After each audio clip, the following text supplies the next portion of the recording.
Okay, I'd like to call to order the City of Lake Mills City Council meeting for August 6th, 2021. And we will do a roll call, please. Ms. Quidnow?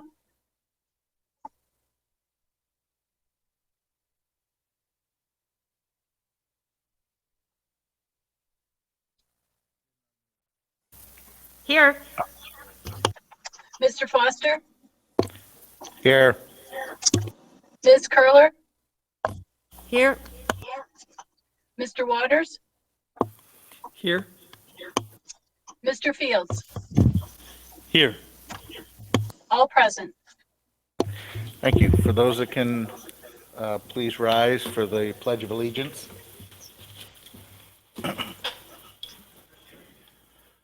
I pledge allegiance to the flag of the United States of America and to the republic for which it stands, one nation, under God, indivisible, with liberty and justice for all.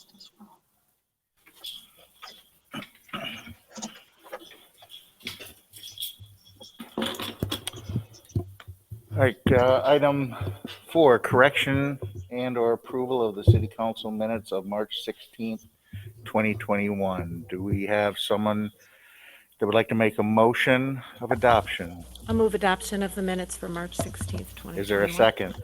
I second. Thank you. Betsy, did you get who they were? I got Ms. Quidnow as the motion and Ms. Curler as the second. Is that correct? Vice versa. Vice versa? Okay. Yep. Okay, thank you. Just want to make sure. I appreciate that. Yep, call a roll call vote. Mr. Foster? Aye. Ms. Curler? Aye. Mr. Waters? Aye. Mr. Fields? Abstain. Ms. Quidnow? Aye. Motion passed.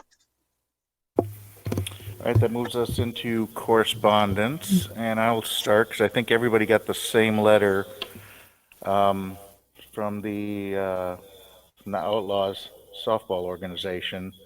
So that's the only thing I had. Steve, well, same thing. Anything else, Steve? Nope, nothing else. I had the same. Ms. Curler, anything? Nothing else. Waters? Nope, that was it. Same. That was it. Okay. Makes correspondence quick and okay. That moves us into questions and public comment. The public is encouraged to address the council at this time regarding items on the agenda. We don't have any public hearing tonight. Public comments may also be made at this time on items that are not on the agenda if you have registered with the city clerk before the meeting has been called to order. The state's open meeting law discourages action by the council on items not listed on the agenda. Please keep your comments limited to 3 minutes and state your name and address when starting your comments and fill out the sign-in sheet provided. For those attending online, please type your name and address in the chat feature. We'll go with the folks that are online. Is there anybody that wishes to speak now that's online?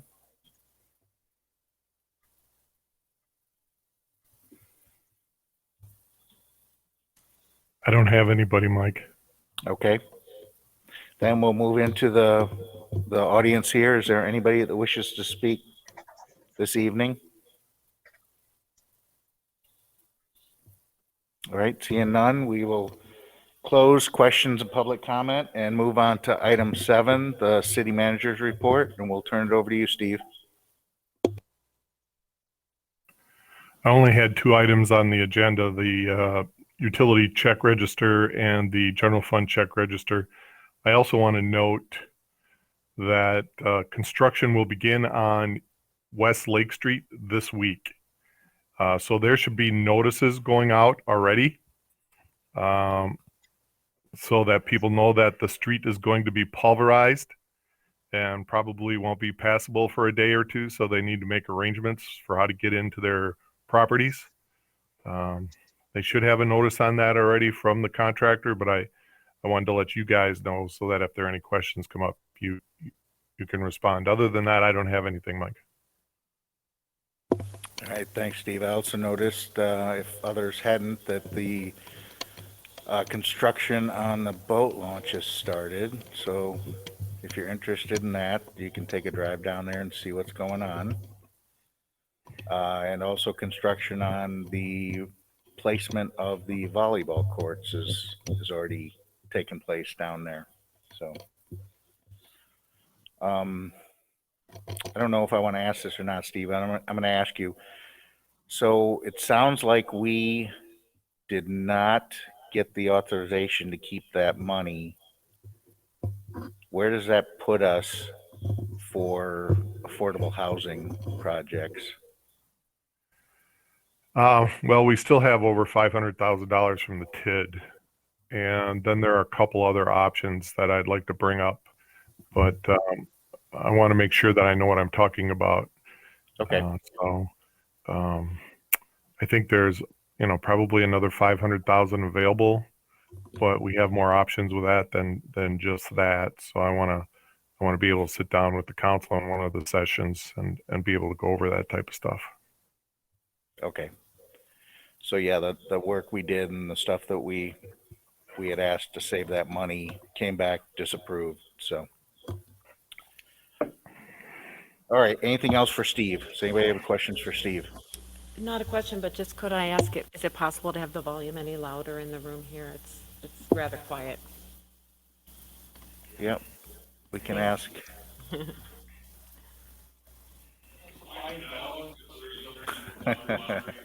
Okay. All right. Thanks, Dave. I know you're doing your best.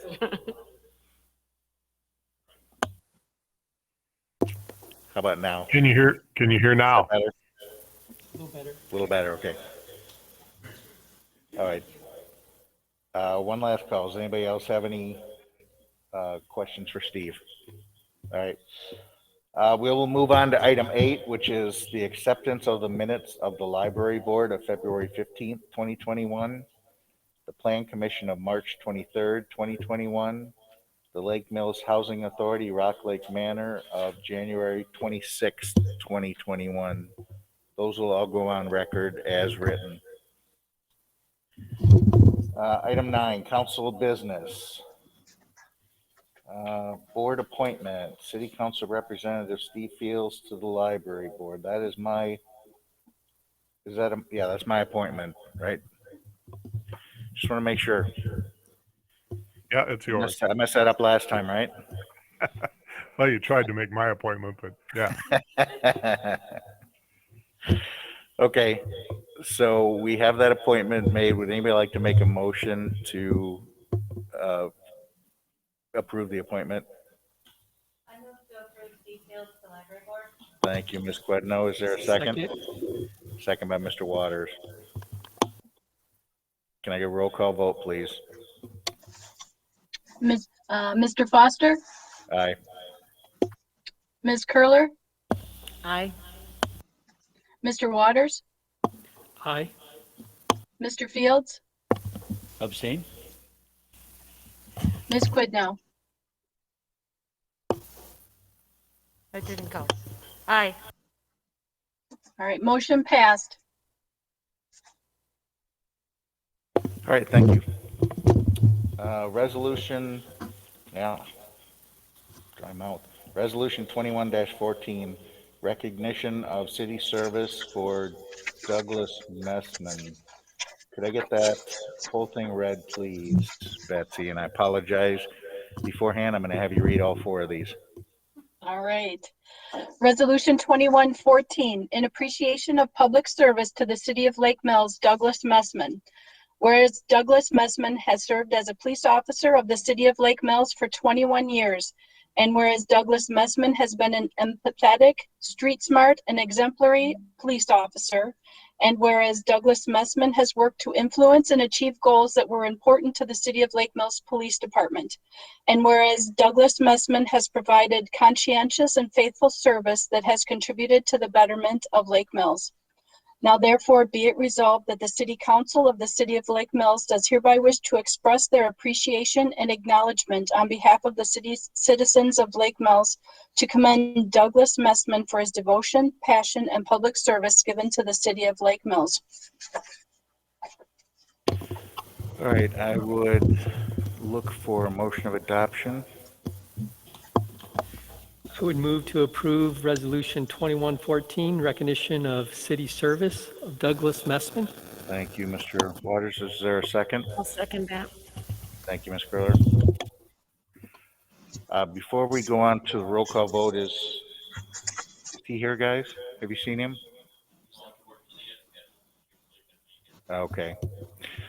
So we'll get the plaque sent to him. We have a plaque for him and the resolution. And hopefully he'll get to see the recorded session of this, because I really truly want to wish him the best in his future endeavors and thank him wholeheartedly for putting his life on the line here in the city of Lake Mills to make sure we had a community that is safe for everybody. It's a dedication to duty like that you don't see every day. And I'd really love to thank his wife and his daughters also, because I know that having somebody in the line of fire every single day, not knowing if they're going to come home or not, or, you know, they show up not on time or late, you're worrying constantly for them. So I know the spouses truly suffer more than the person doing the job. So I truly want to thank them for standing with him and allowing us to have him as one of our police officers protecting this city from on day-to-day basis. So hopefully they'll get a chance to read this. Does anybody else have anything they want to say? All right, let's call a roll call vote, please. Ms. Curler, Aye. Mr. Waters, Aye. Mr. Fields, Aye. Ms. Quidno, Aye. Mr. Foster. Aye. And thank Motion you guys passed. also.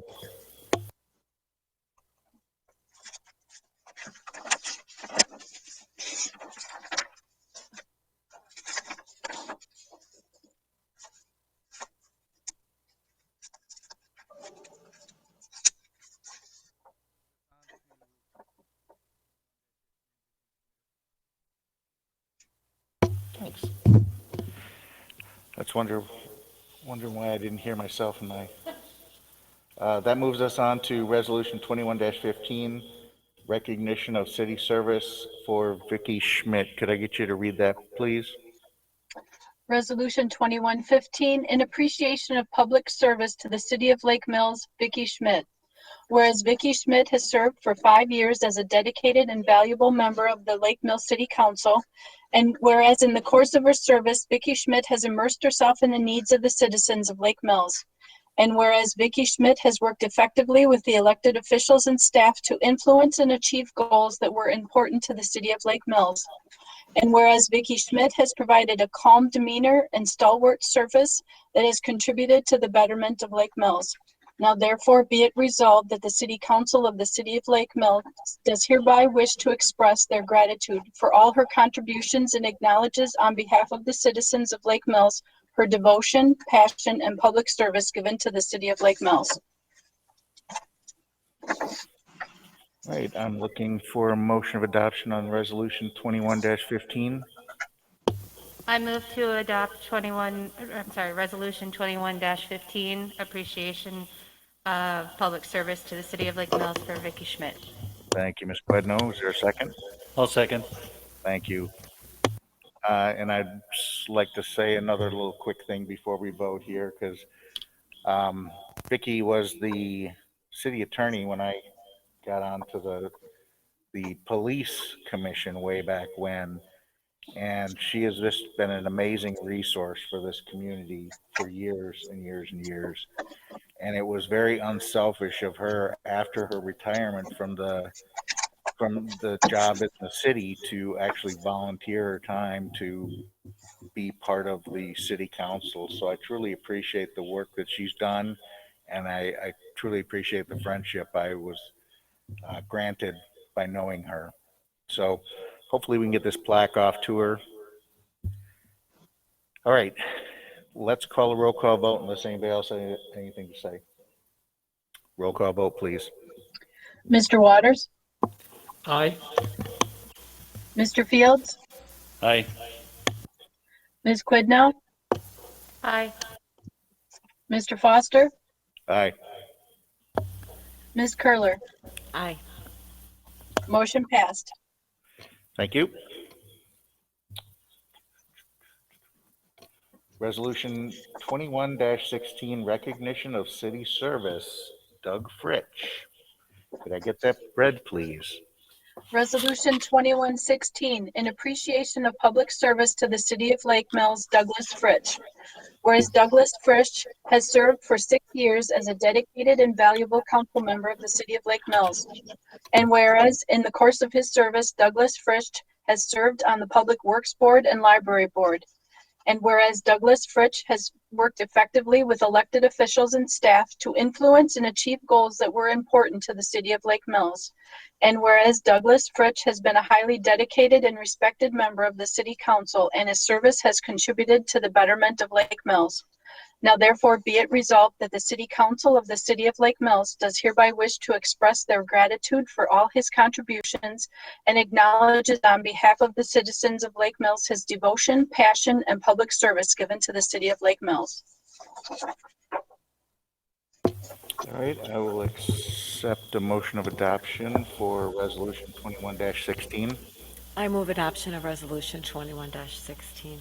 Thank you, Ms. Curler. I Is there a second? Second by Ms. Quidnow. Before we move on with the motion here, I want to thank you, Doug. And I truly appreciate the time we spent together, the amount of information I was able to gather from you, and it's just been amazing. I truly appreciate our friendship, and we're going to miss you around the council chambers. Maybe our meetings will get done on time.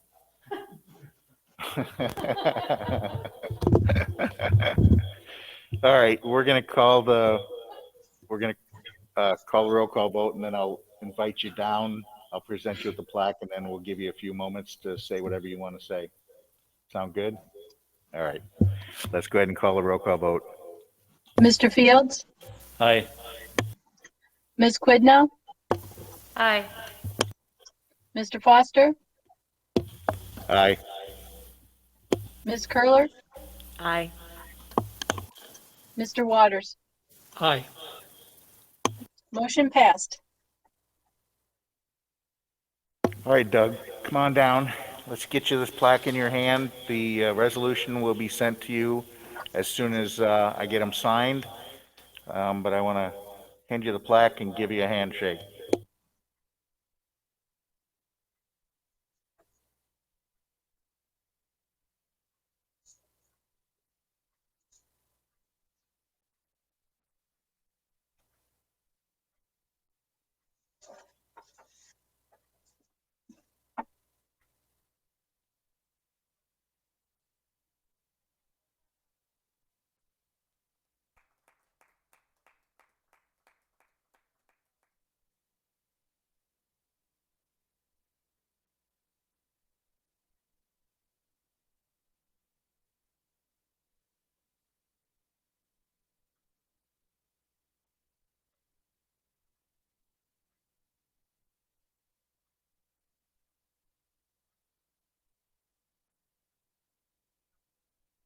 The mic isn't on.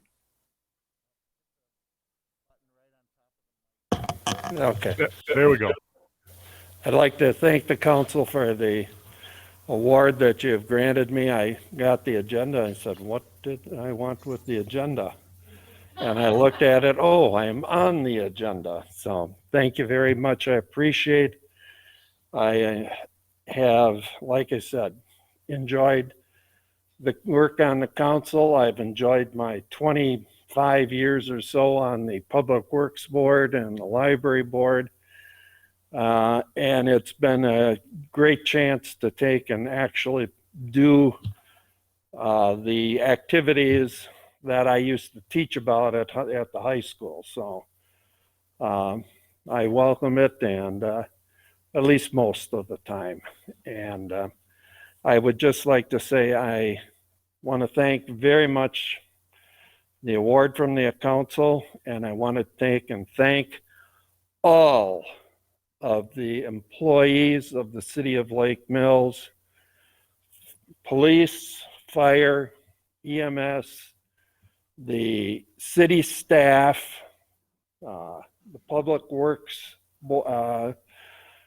people, the senior administrative staff, without which I could not, and Diane, I speak for my wife Diane, we could not have participated in as well and as effectively. I think that Lake Mills has become a great place to live, and I thank the staff and all the people and the council who has worked with creating I think we've got a vibrant, growing city. I hope that the council in the future will continue to have the goal of a vibrant city, one that accepts everyone, not just one social class, but everybody, and that we continue to progress and have some projects. I'm sorry to hear that the low-cost housing has got some problems right now, but I encourage you to continue to do the work that my wife and Diane and I were trying to do as well on the board. And I thank everyone for the opportunity that you have given me, and especially the citizens who've helped vote me in. I don't want to forget them. So thank you very much, and may the future be bright for the city under your guidance. Thank you. Thank you, Doug.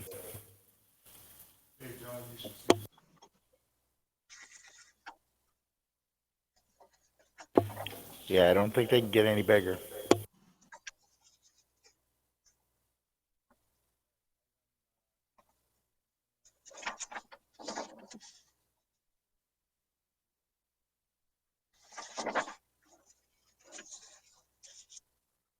Sorry about that. I had my mic off again. Let's try that again. Resolution 21-17, recognition of city service for Vicki Wickliffe. Could I get that read, please? Resolution 2117, in appreciation of public service to the city of Lake Mills, Vicki Wickliffe. Whereas Vicki Wickliffe has served for 20 years as a dedicated and valuable member of the City of Lake Mills Parks Board. And whereas in the course of her service, Vicki Wickliffe has served as board chairperson and helped guide the development of the Lake Mills Park system. And whereas Vicki Wickliffe has contributed her knowledge and ideas to influence and achieve goals that were important to the City of Lake Mills. And whereas Vicki Wickliffe has provided a personal commitment and pride in the community that has contributed to the betterment of Lake Mills. Now therefore be it resolved that the City Council of the City of Lake Mills does hereby wish to express their gratitude for all her contributions and acknowledges on behalf of the citizens of Lake Mills her devotion, passion, and public service given to the City of Lake Mills. All right, I would entertain a motion of adoption for 21-17. I move to approve Resolution 2117. Thank you, sir. I second that. Thank you, Ms. Curler. Before we give this, I hope you're okay coming up in front. This is one I truly wanted to make sure we gave out. The position that you served was truly selfless, giving nothing of your other than just yourself and your time, and getting very little remuneration, if anything, ever back. That just shows true selflessness and dedication to the community that you live in, to be part of it. and I truly, for one, appreciate it. We can't run the city without folks like you. I truly appreciate it. I thank you for all the work you've done, and it's a sad day to see you go, but we understand. So what I'd like to do is have you come down front. I'd love to shake your hand and present you the plaque. And if you would like to say anything, please come forward. Um, Before we do that, let's call the roll call vote. Ms. Quidnow, Aye. Mr. Foster, Aye. Ms. Curler, Aye. Mr. Waters, Aye. Mr. Fields. Aye. Motion passed.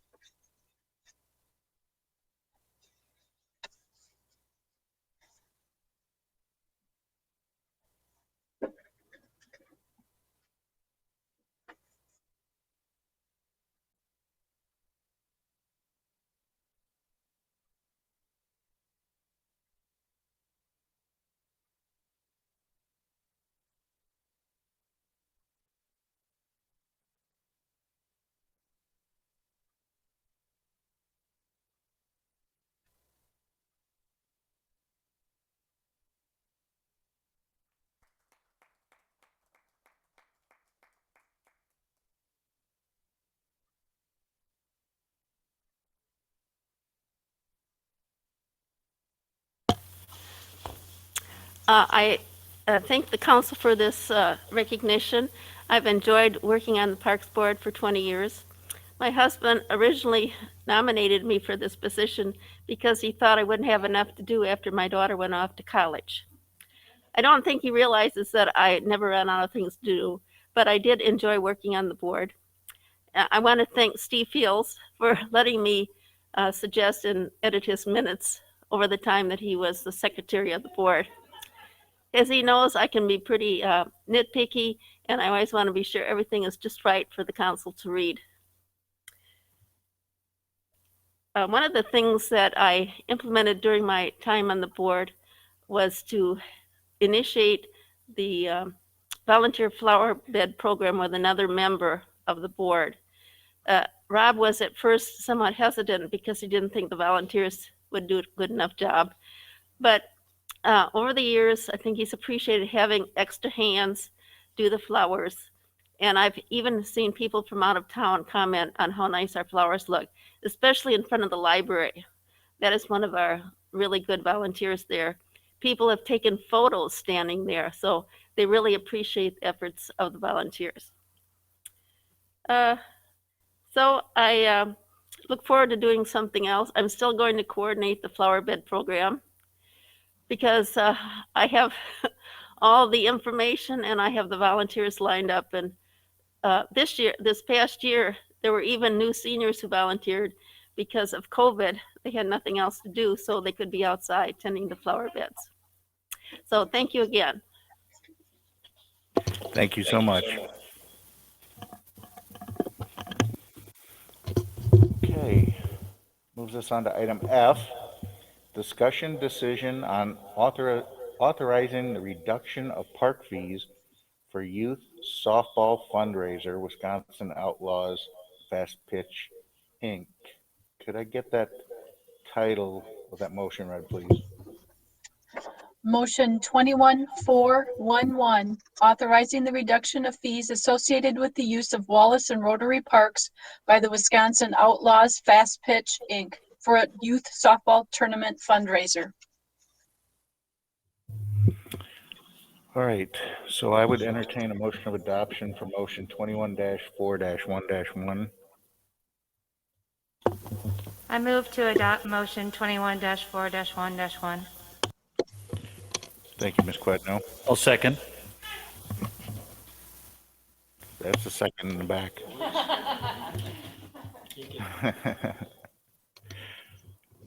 Okay, so who's got the information on this for the cities? Is this you, Steve? Are you taking this one? I can start. Not yet. Let's get a little information first and then we'll, go ahead. Steve. You ready, if Mike? take it. Yep. Okay.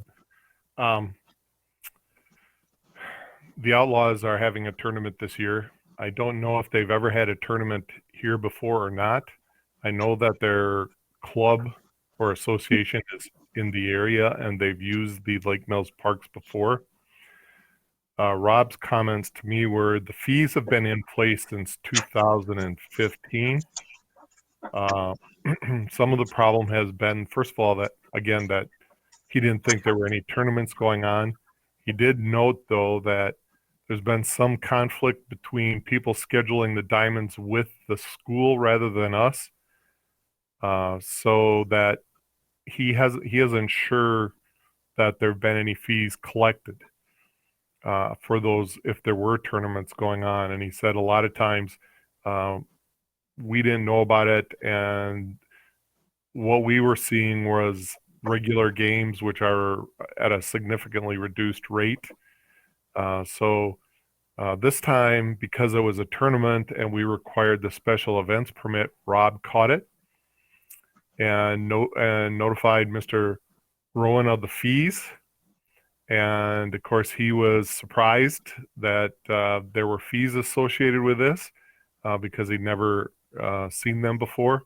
So he came in and asked for a reduction of the fees. The city had historically, the council has the option of waiving all fees if they're not specifically mentioned in a ordinance. So this is by resolution, and so the council can waive or reduce the fees. We used to take requests like this on almost every agenda, particularly at this time of year when everybody was trying to schedule the parks. And normally our parks are all pretty much scheduled all summer long, early in the year. And the council decided to have Rob do all the fee management. And so he doesn't waive fees. So when this request came in, Rob sent them to me. And of course, I don't waive fees.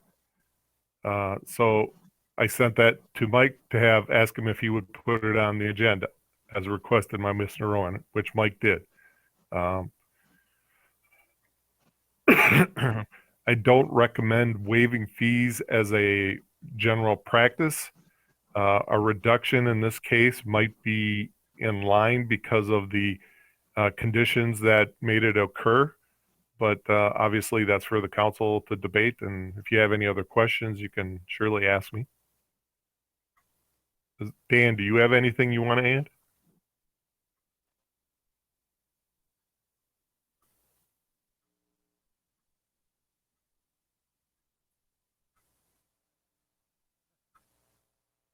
If you're going to speak, Dan, you need to turn your mic on.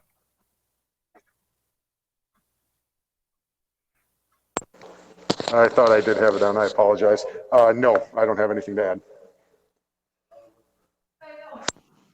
It looks like you added something. Just trying to lighten the mood. I think I got a laugh tonight. That's pretty good. From a lawyer, yeah. So we don't have any history then of any fees being waived, in particular with not-for-profit organizations or anybody in truth, right? We waived fees like clockwork from the time I got here until about 2008, when the council finally said, we're sick of this. We're gonna let Rob do it. So we haven't waived a lot of fees, but we have had a couple requests since then where we have waived or reduced fees. One I think of is a religious organization from Watertown that got some fees waived for a project they were doing in the park. But it's been pretty limited in the last 12 years. But in this situation, as it occurred that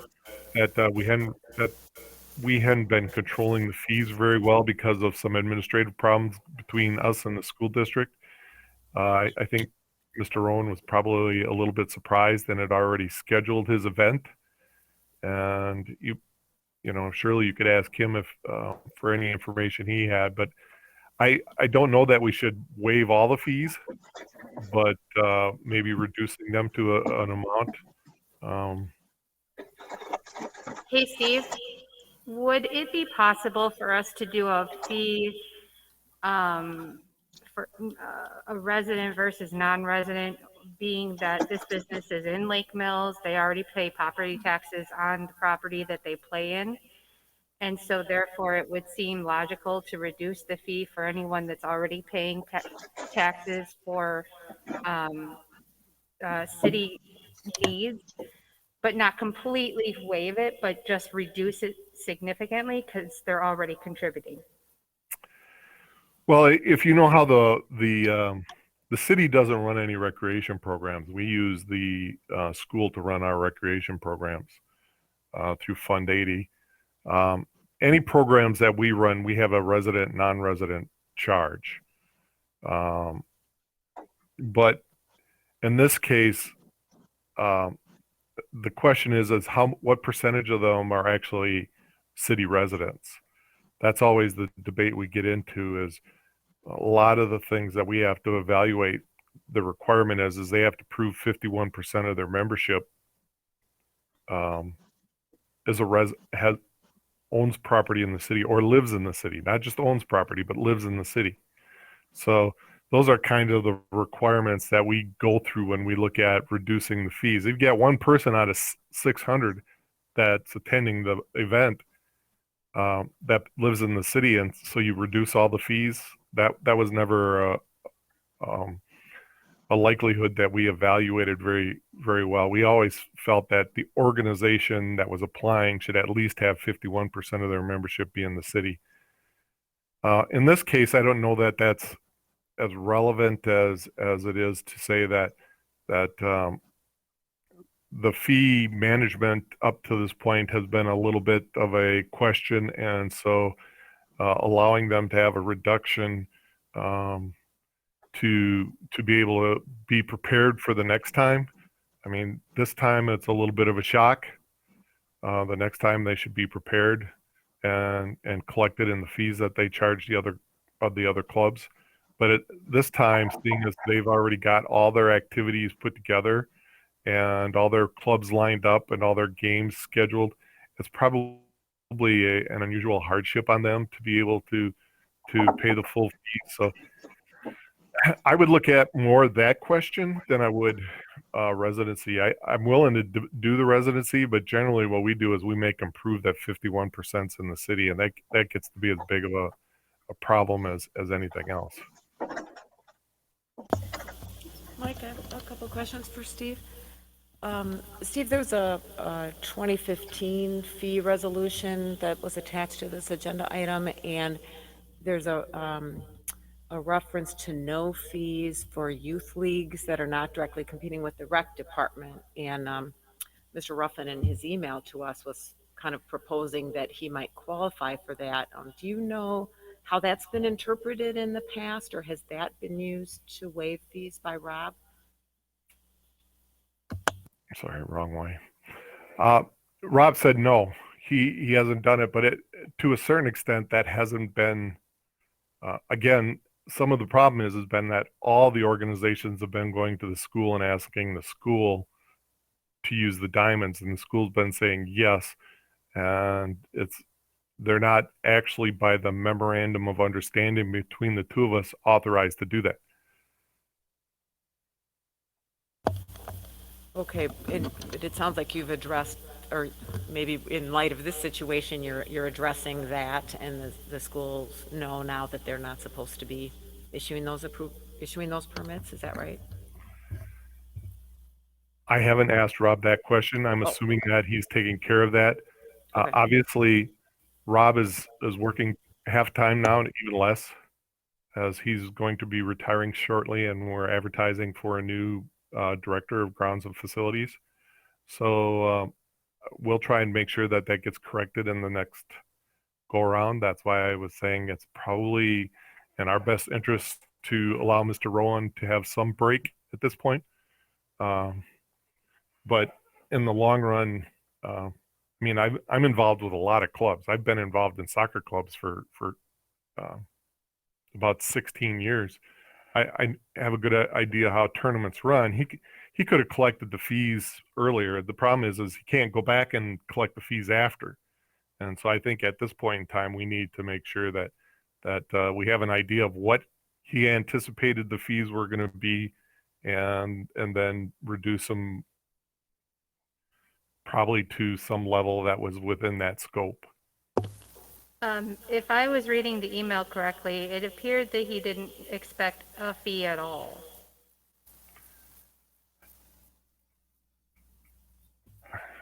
So we also have the option to suspend the rules and ask Mr. Ruin to come up, and we can ask him questions directly. And it might be easier if we do that. So I will make a motion to suspend the rules to allow Mr. Ruin to go to the podium. I'd second that motion. Thank you, Ms. Curler. Could I get a roll call vote, please?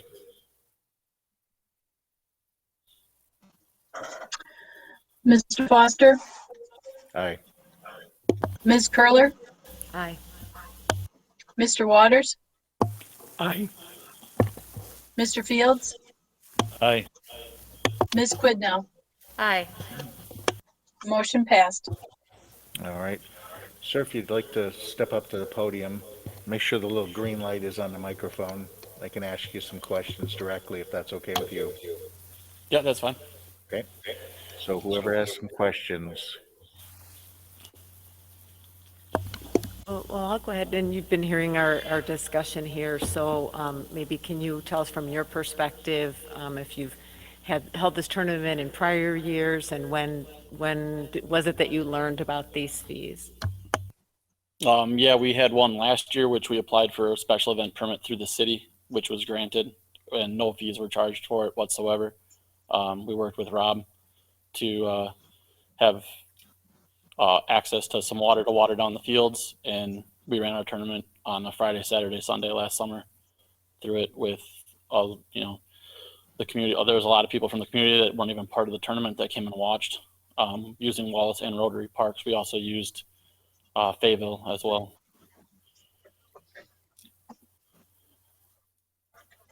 And then this year, when did you apply with the city and learn that we had fees?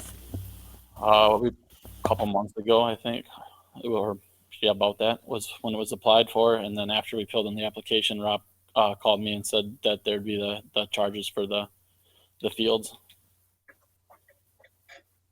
and also for the shelter at Wallace Park and Rotary were required to be purchased as well.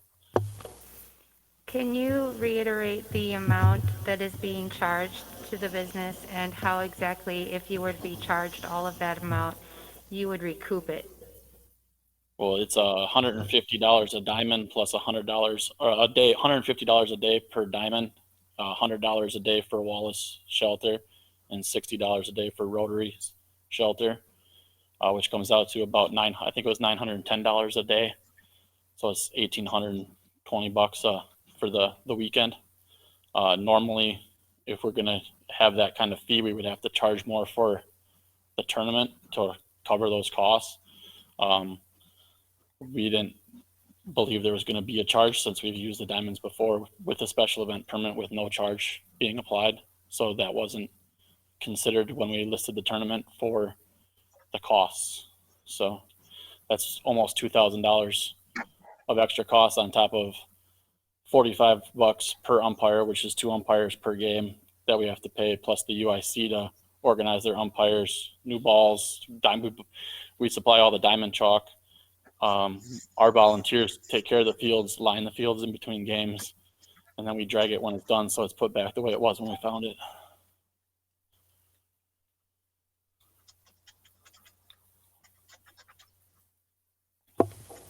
All right. Does anybody else have any other questions? Not at this No. time. All right. Thank you, sir. Thank you. Okay, so that puts us. I have a statement. Yeah, go ahead. I think youth sports is very important to the community. It encourages sportsmanship, a lot of goodwill. It has been very key here in Lake Mills over the last 10 years, and we've seen a lot of great success from youth sports. I don't think that we charge for rec sports, so I'd go ahead and move that we waive the fees for this situation.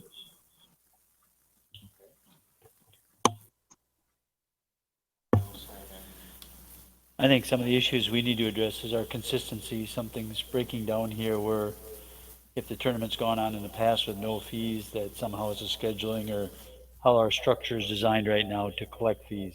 It's not being followed.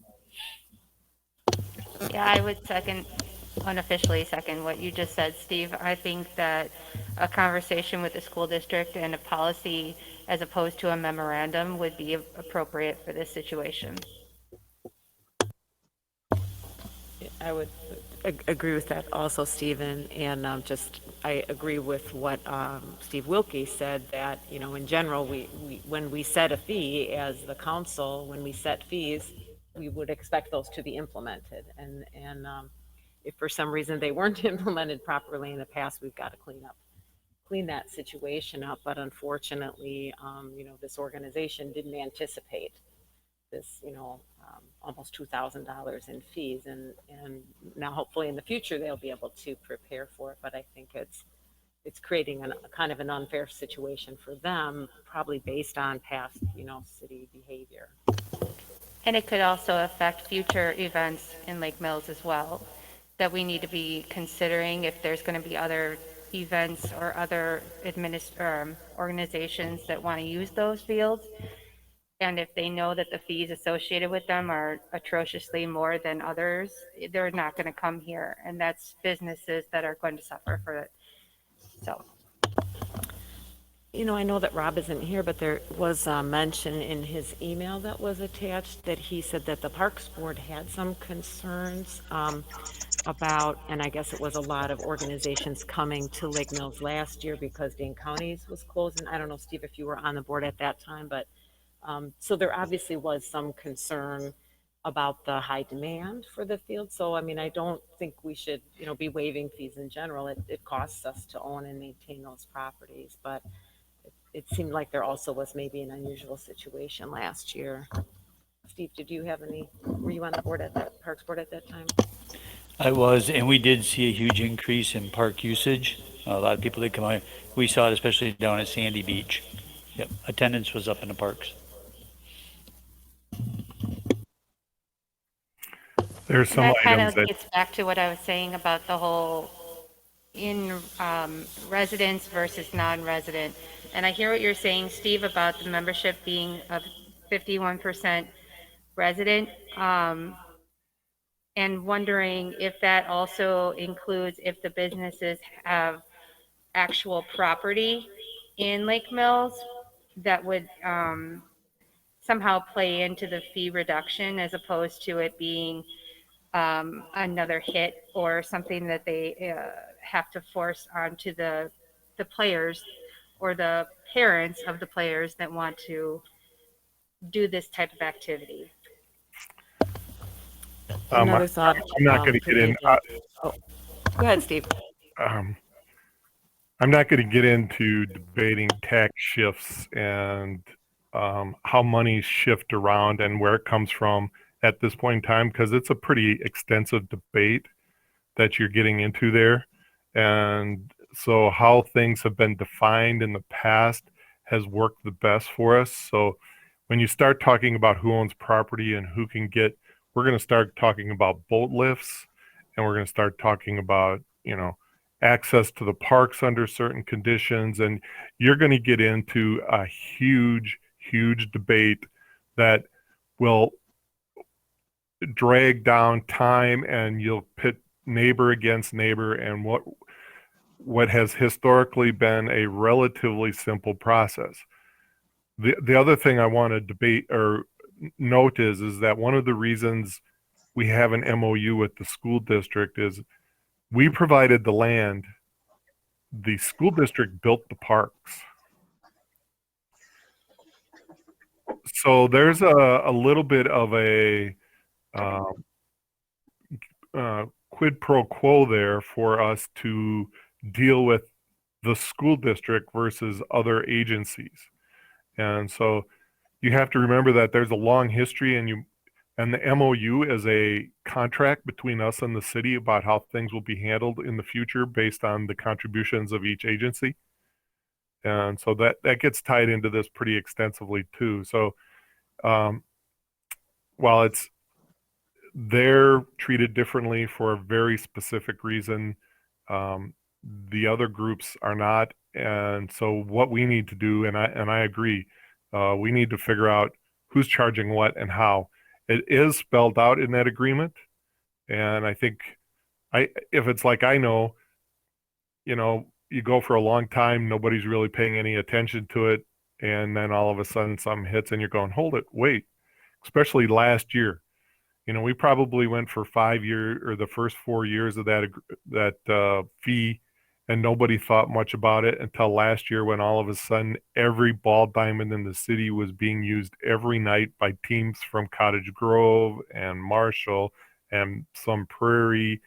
And all of a sudden we're going, hey, what's the deal? And it takes a lot of time for our guys to maintain ball diamonds. Because most of them are just kind of dirt.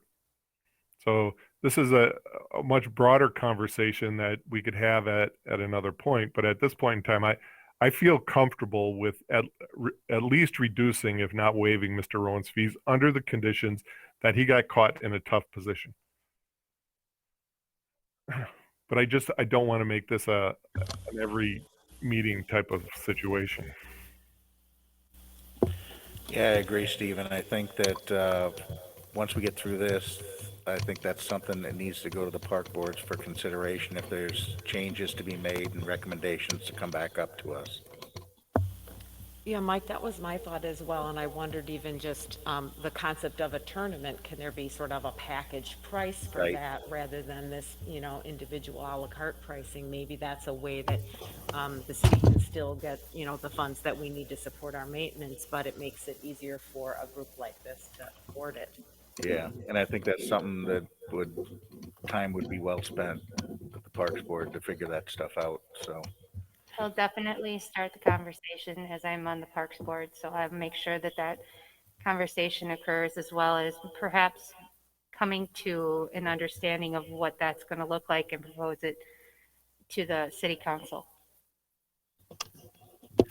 Okay, so I have one question for our city attorney. Since we do have the motion in front of us already and a second, but we don't have a number filled in there,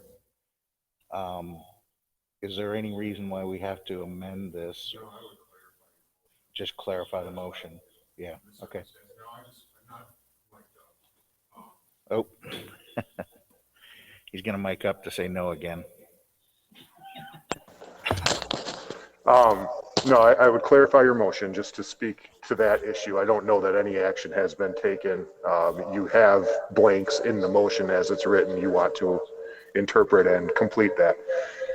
With regard to the comments in this discussion, I completely agreed with Steve with regard to how large of a conversation this is. Let's not mistake the forest for the trees here. We're really addressing one issue, one request right now. With regard to the resolution from 2015, I would focus on number 2. As was brought up in Mr. Ruffin's petition, his request, it's written in that resolution. I think if nothing else, that gives you complete authority to engage in the action that you're contemplating right now. So that's my piece. Good job. Nice discussion. Thanks, Dan. I have one concern about taking that approach is that then that's sort of an opening the door to every nonprofit to come in and say, well, you waived it for them, and or excuse me, youth league that doesn't directly compete. And I'd rather get some interpretation from the Parks Board. Is that what they really meant? And is that what they still mean 6 years later? I think a policy discussion and developing this policy is a perfect for a next step. I would agree. Does that have to come from Michelle? She made a motion. No, it does not. Yeah. I think it does because she made the motion. Unless somebody wants to make an amendment to it, then you're free to make the amendment, and we can vote on the amendment, and then we can vote on her motion as amended.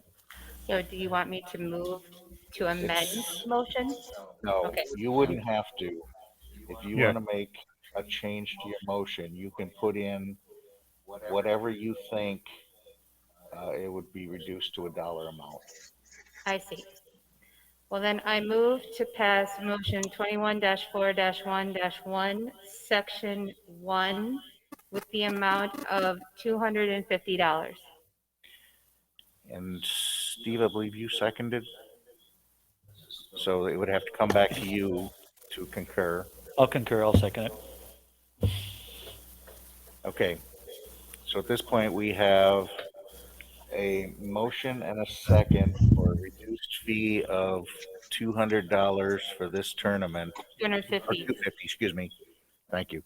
$250 for this tournament. Is there any other discussion before I call a roll call vote? Please call the vote. Ms. Curler, Aye. Mr. Waters, Nay. Mr. Fields, Aye.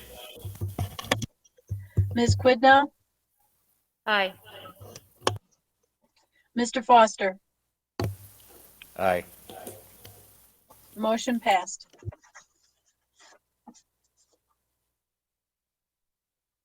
It's not zero, but it's a lot better than 1,900. So hopefully that'll work for now, and just go forward with the understanding that there'll probably be some higher fees future tournaments. But that's something that we as a city are going to take under advisement and look at and make sure that our procedures are sound and that we can get the good information out to the folks that need it before they commit. I would also recommend that you come to the next park board meeting so that you can be there to help advise in the future what, as a person who would use that information, what would you be looking for? So, because it helps somebody like me who doesn't know get more information, because I can't make decisions if I don't have enough information. Does that make sense? I do not yet. It should be in April. I don't know off the top of my head. I'm sorry. Okay. I'd also just like to add my apologies on behalf of this city that this kind of took you by surprise, and we appreciate you going through this process and working with us and sharing the information, and wish you the best on your tournament. All right, that moves us on to item G, discussion decision on developers agreement for Summer Ridge. Could I get that title read, please, Betsy?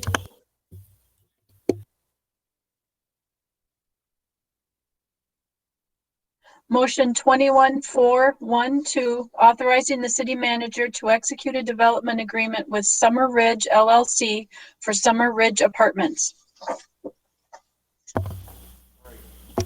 I will accept a motion of adoption for motion 21-4-1-2. I'll move adoption of motion 21-4-1-2. Thank you, Ms. Curler. Is there a second? A second. Thank you, Ms. Quidnow. All right, I think I saw Brandon. Is he taking this? I'm going to start, Mike. Okay, go ahead, Steve. Okay, this lot is about a little over 4 acres, almost 5 acres. They came in under a BSO, which is a building site operations review, which is staff only. He met all the zoning requirements and all the bulk requirements required, so he didn't have to go to plan commission or council. One of the things that city staff, in conjunction with the city council, has historically opted to do is ask that the developer dedicate all the public improvements to the city. A lot of times developers in these types of developments will build everything as private. My experience has been that it is not maintained to the standard of the city. As such, it's to the benefit of the city to take it and have it dedicated to the city so that we can maintain it. I'm going to give you a little bit of an idea. We had a development that had a private lift station. Not our responsibility, but guess what? That sanitary sewer spill still counts against us on our sanitary report. So we could not get that property owner to fix that lift station. We also tend to have things like when the water mains get really old, they build to standards that aren't city standards. So they'll put in plastic water mains or some other type of facility, and they'll start leaking, and we'll have tons of water loss, which is another ding from the DNR on our water report, and we can't get them to fix the private lines. And they're not going through a meter, or they're going through a meter and they're just passing it on to another customer. And so we've had problems with being able to maintain these sites. So what we ask is when a developer does this, we want the public infrastructure dedicated to the city. And so that's why we do a developer's agreement. We wouldn't normally have a developer's agreement on a BSO like this, other than the fact that they're building to our standards and they've agreed to dedicate it to us. We take the long-term maintenance off their hands if they do it. And they build to a higher standard, so the product is more costly for them. And we also have an engineer on site observing the construction, and that also is paid for by the developer. So that's part of this agreement. So Brandon, you want to go over what the infrastructure is? Sure thing, Steve. So it's apartment complex will be served by public sanitary sewer, water main, and there will be some public storm sewer. The water main will come off of Brookstone Drive and loop through the development back out to County B. The sanitary sewer will come off of Brookstone Drive and kind of snake through the development as needed to serve all the buildings. And then the storm sewer will also kind of snake throughout the facility and then eventually drain all the stormwater from this site to a stormwater basin that's in the southwest corner of the project. So they, submitted numerous iterations of the drawings. We went through multiple rounds of staff review. There was quite a few different changes to the drawings. As an example, we requested an internal water main loop to the site. So not only will it loop from County B to Brookstone, so we have a redundant connection to the rest of the system, it loops around the site internally to service all the buildings as well. There will be internal sidewalk connections that connect the apartment buildings out to the roadway, Brookstone Drive at this point, but they are also installing sidewalk along Brookstone Drive all the way up to County B, which is consistent with what was done right across the street with the recent, maybe an 8-lot Crestview subdivision that was put in there. So the city will have sidewalk on both sides of Brookstone Drive right up to the County B right away. I guess that's, I guess related to those public utilities, they'll also have easements that basically a good chunk of the interior of the site will be one large utility easement. Through some conversations with the developer and his engineer, it just seemed easier to make one large easement versus trying to trace each water and sanitary sewer and storm sewer with an individual easement for that facility. So they will be providing easements for the city to access and maintain these public infrastructure in the future. And I guess in general, I'm kind of excited. I think it'll be a nice development for the city and kind of fill a lot that's been vacant for quite a long time. So the product itself, I mean, Dustin Wolf I see is on, he could speak more to that, but the product itself looks like it'll be a nice building. So I guess that's about all I had at this point. Paul, are you on? Paul Hermanson? Could you speak to the electric? Sure. Just and real quick, we do have electric in the area, so getting to that is really simple. We've got connection actually set up so that we can also loop the development, which is preferable, just like with the water. And in talking with Paul and his staff, the placement of transformers, that sort of thing is going to be really straightforward and simple. So from an electric standpoint, pretty easy project. And Dustin, do you want to comment on the product?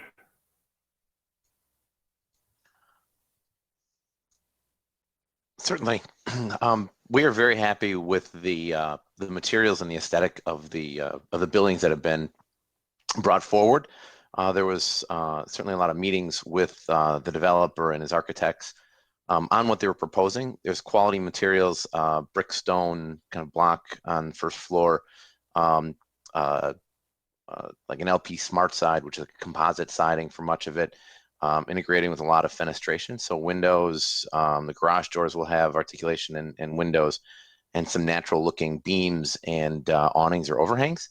Lighting is very pedestrian scale, 90-degree downcast, dark sky compliant, which is obviously a requirement of ours. And then the landscaping, there is quality perimeter landscaping, but again, every building will have foundation landscaping as well. So the site will look very nice as it flourishes over time. So I just wanted to make sure, as I went through this, we won't be responsible for the road work inside there. That won't be turned over to us, so it'll be like their parking lot and they're managing all that still, correct? That's correct. We do go through and make sure that they have adequate area to store snow. And we also make sure that fire trucks can make all the corners. So there have been some changes in that development that both Brandon and Dustin can speak to about making sure that we hit all the fire requirements and make sure that all the fire hydrants are appropriately located. The owner of the project is Paul Giusti, and he is online if you would like to allow him to speak. He can speak to the style of the apartments and his goals and desires for this project. I believe he's in New Canaan, Connecticut. Yeah, that's right. I'm happy to speak to it if the council would like to hear just a few thoughts about how what we're planning to do there. And can you hear me okay? I just checking my connection here. Okay, great. Do we need a motion? Yeah. Oh, Just 1 second, sir, Mr. Giusti.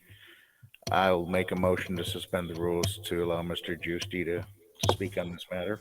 A second. Can I get a roll call vote, please? That was Ms. Quedno as the second. Mr. Waters, Aye. Mr. Fields, Aye. Ms. Quidno, Aye. Mr. Foster, Aye. Ms. Curler. Aye. Motion All right, passed. sir. Well, thank you, Betsy. The floor is yours. okay. Well, thank you very much. And thank you to the council. I know you have a busy agenda tonight, but I'd just like to take just a moment here to talk to you about what Steve was mentioning, just kind of what our thinking is on this project, because we're very excited about it. I think it's going to be a tremendous addition to Lake Mills. And we've worked very closely, as you heard from Brandon and Dustin and Steve, working with the city employees, with your consultants to come up with a plan that I think everyone's very excited about. And what we've done is, it's kind of interesting because this project, we started designing it in the middle of the pandemic. So, you know, all of these things are going on and all these things are changing. You're looking and saying, well, what's going on with the world? And, you know, should we proceed with this? And one of the things that we've recognized, and this meeting itself is really evidence of that, is how people have really changed about how they live, where they live, work, and play. And we tried to design this with a COVID sensitivity, if you would. And I'll just explain what I mean by that. But clearly, everybody, whether the pandemic ends tomorrow, that people are going to work more from home than they ever have. And it might not be that, you know, it's 5 days a week, but maybe it's they're home 1 or 2 days a week. And the reason that's important, and we've designed it with what's happening in our world in mind, is that we've done a couple things. First of all, when you look at the site plan, it's 7 8-unit buildings. And to just make the contrast, not that we were proposing this, but you could build a 56-unit building with underground parking and elevators and common corridors and things like that. But these buildings are separate. And the nice thing about them is every building, each unit in every building has their own entrance. Each building in each apartment in each unit has an attached garage. So there's no common areas. In other words, you feel much more like a townhome where you're coming into your home, as opposed to what traditionally has been an apartment building, what you might find, for example, in downtown Madison or something like that. Every unit has a patio or balcony, so 100% of them have a way of bringing the outside into their particular unit. And the other thing that we've done, and it's we'll see, and I'm hoping I'm correct on all this, is that we've designed every unit to have what we'll call a den or a flex room, or sometimes referred to as a Zoom room, where when you're having a meeting like this, you can actually close your door. I mean, I have 2 dogs here. I got my door closed because hopefully they won't bark while I'm talking here. And that you have this ability to close the door, leave your computer set up, and be able to work from home in a quiet and peaceful way while maybe your spouse is also working, or you have young children or whatever. Also, the site, that's 47% of it is green space. There'll be a dog run. There's going to be a playground there.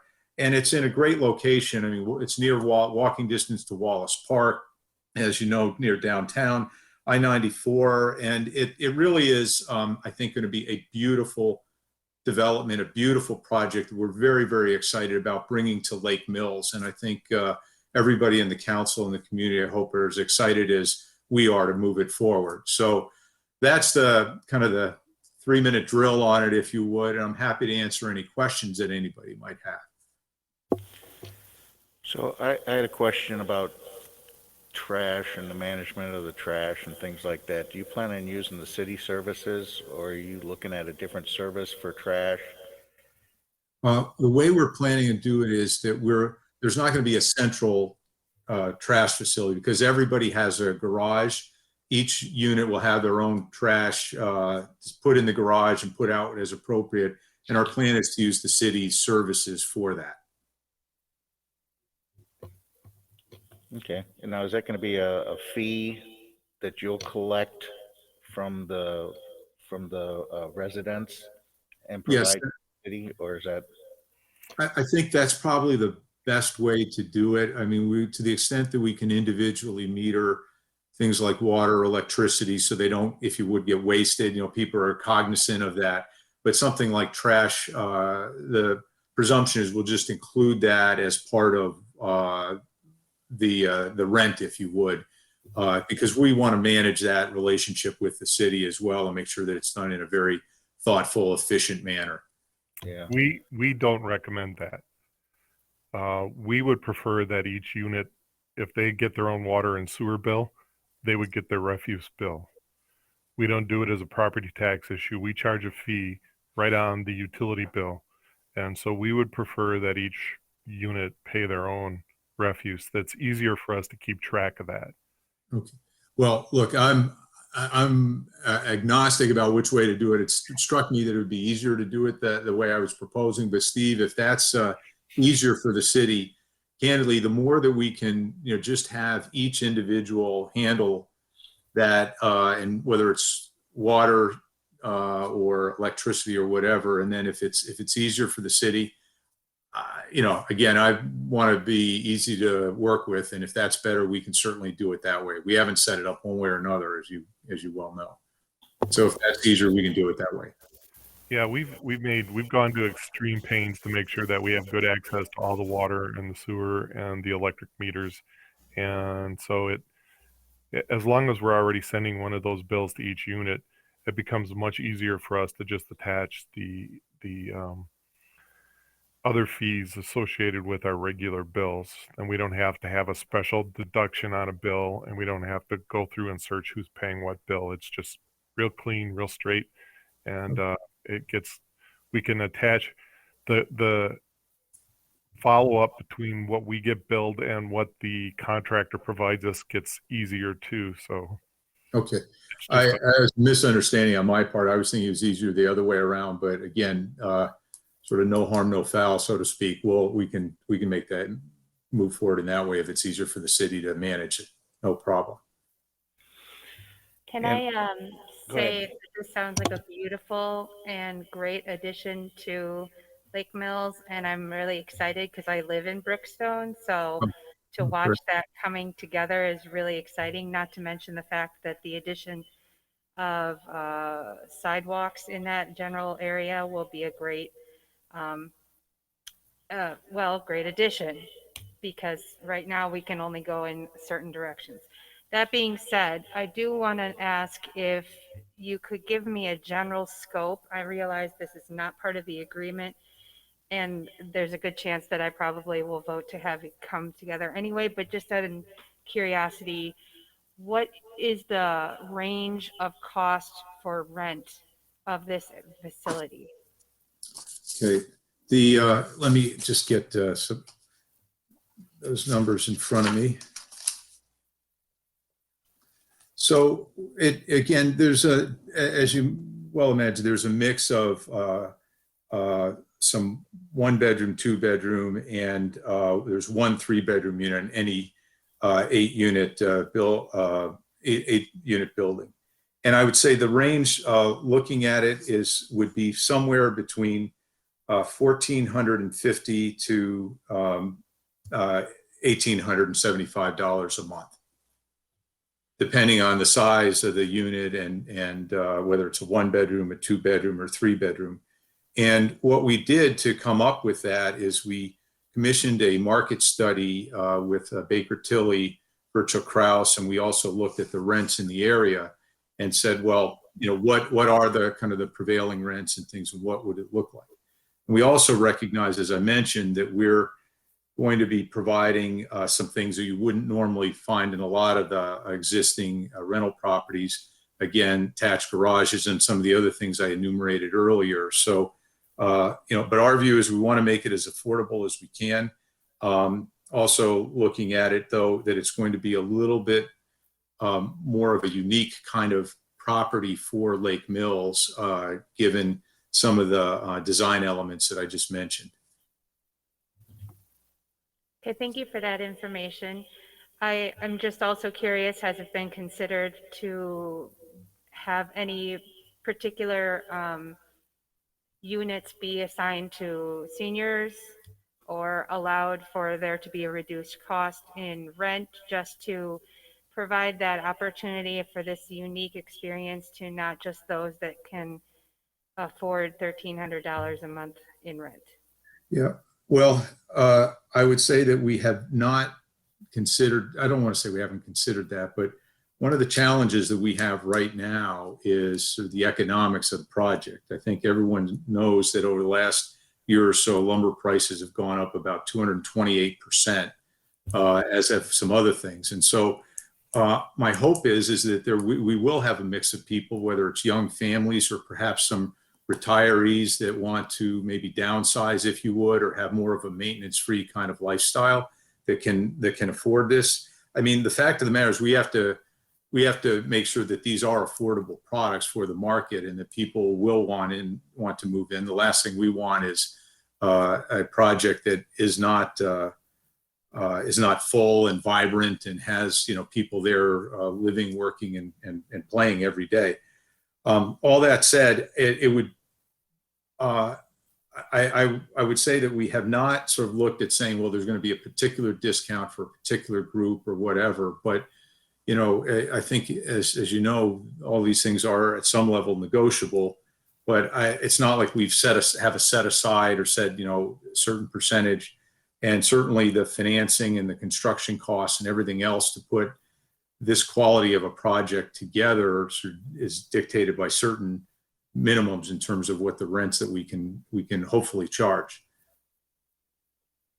Okay, thank you. You're welcome. All right, folks. I got a quick question. Just looking at the site drawing, it looks like some of the buildings are kind of tight on this lot. Are all the easements being met, or are we waiving some of the setbacks, I guess, is the question. No, I mean, all the requirement setbacks are being met, and all the easements are being met. So, like I said before, there are no exceptions in this. If we had been waiving anything, this would have come through as a different form. It would have had to go through as a PDD, and then it would have had to go to the Plan Commission and through that process. So no, this site meets all the requirements as set in city code. Thank you. One more question, just on that west side, maybe this is for Steve or Brandon. Is that parking lot then going to go through to the property to the west? No, it will not. I believe what you're looking at is an area for kind of like turning around or pushing snow off the end of the parking lot is kind of why that might look that way. Okay. Thanks. Yeah, we try and make sure that they consider snow plowing when they do these things, because sometimes they end up plowing it out into areas that interfere with us. So we always try and make sure those are taken care of. The area to the west is a single family home off the highway, and then the Tamarack apartments are to the southwest there. So yeah, there would be no option, and the county wouldn't want us to have another outlet onto the highway. We try and make as few connections to the highway as possible to allow for free flowing traffic. Okay, thanks. Along those lines, if I may, just one couple other notes. The entrance does line up with Crestview Lane, so we're creating kind of a four-way intersection there, which is always desirable. And then I thought it was important to note that they have submitted to the DNR for both construction site stormwater erosion control, stormwater treatment, post-construction treatment, and water main and sanitary sewer, and all those permits have come through already. So they are pretty ready to go here for construction from an engineering and utility perspective. The owners on the corner where that road would go in, are they losing any property?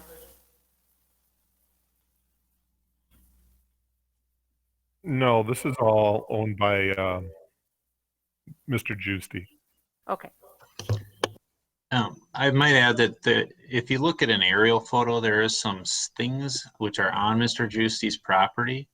And there was a number of conversations along the lines of, letting this property owner know what was coming and kind of giving them time to move things off of what was not their property, but they were kind of using it as such. And so there was, even though it wasn't their property, some discussion of making sure that they're kind of given notice, if you will, that this is happening. Just to follow up, since you mentioned that, Brandon, is there, when an item is on the council agenda for a developer's agreement approval, does that get noticed to neighboring property owners? No, that does not. Okay. We would notice zoning issues, but this was zoned in 2014. So there was no change there. If we had made a subdivision change like a PDD, we might have noticed. But just for a developer's agreement, that's purely a city council issue.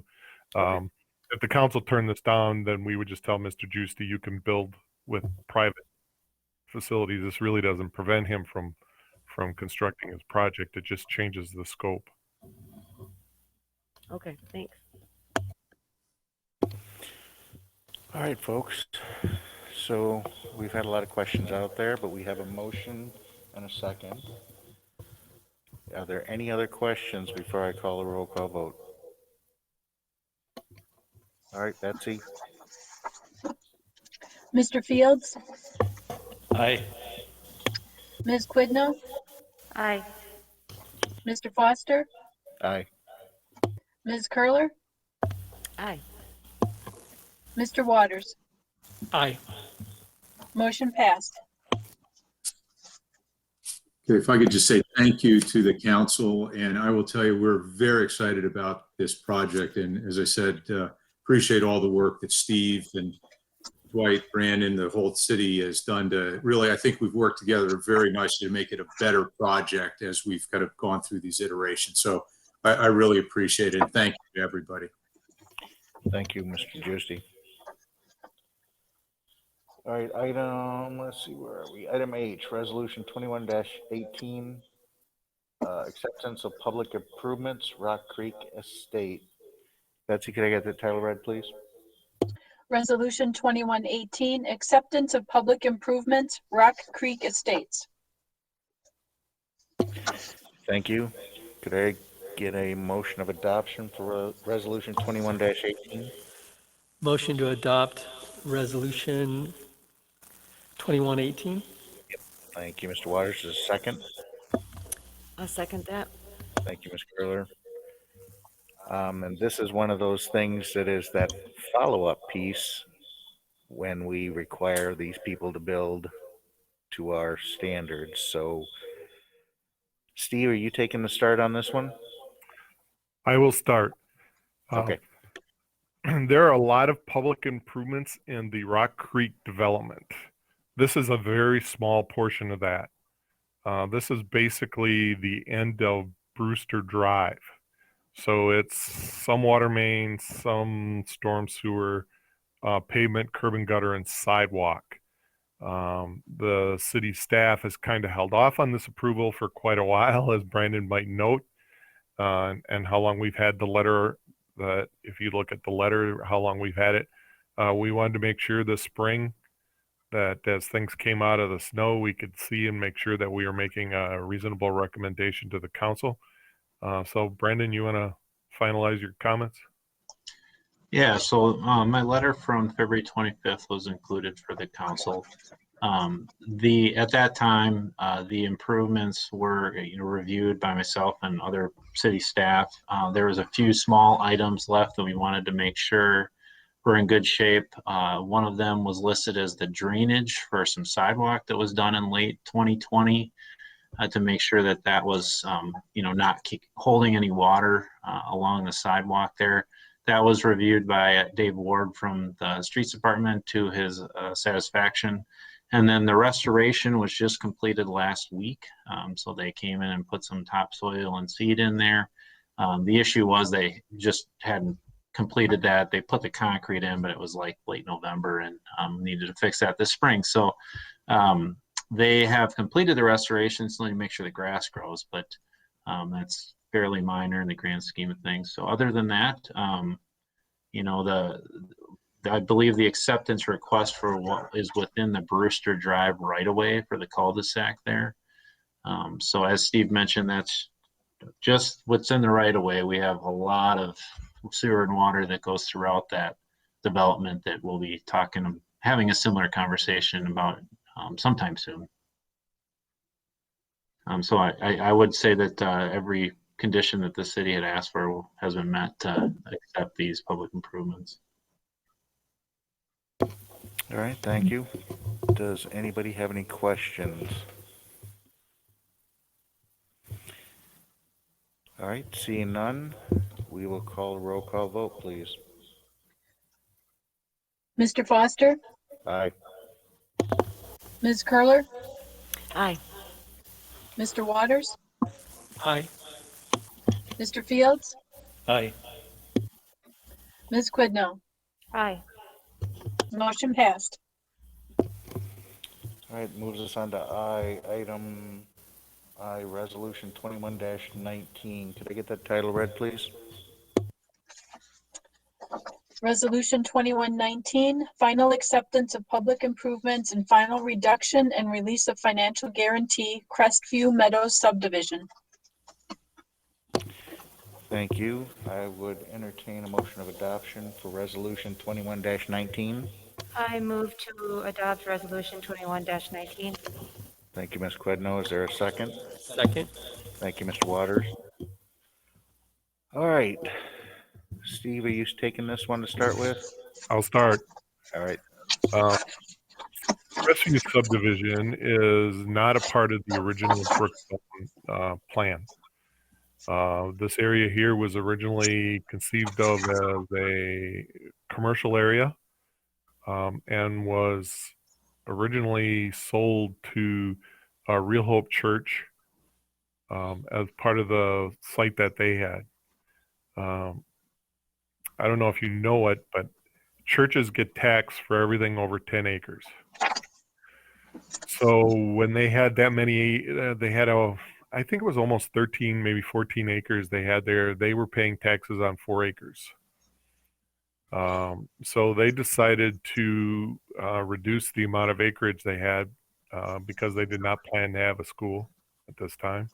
And so they sold it to Loose Homes, and Loose Homes developed 8 lots along that area there. A relatively minor subdivision because most of the water and sewer was already in, mainly curb cuts and some stormwater drainage, some sidewalk replacement or installation, and a couple other minor electric things. So pretty much a similar thing. Brandon has inspected it, provided a notice to us that it's constructed to standard. I think it was actually accepted, and now we're at the end of the warranty period. But I'll let Brandon and Dan speak to those issues. Dan, you want to start?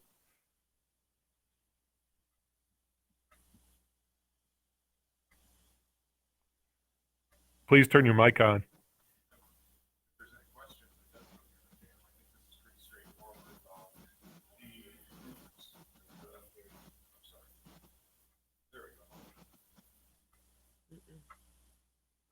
And now? Hey. There we go.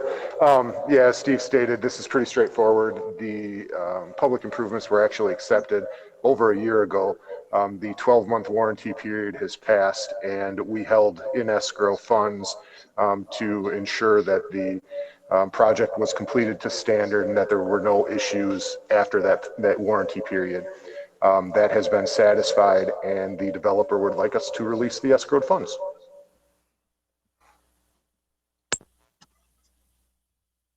Brandon, do you want to speak to any of the public improvements?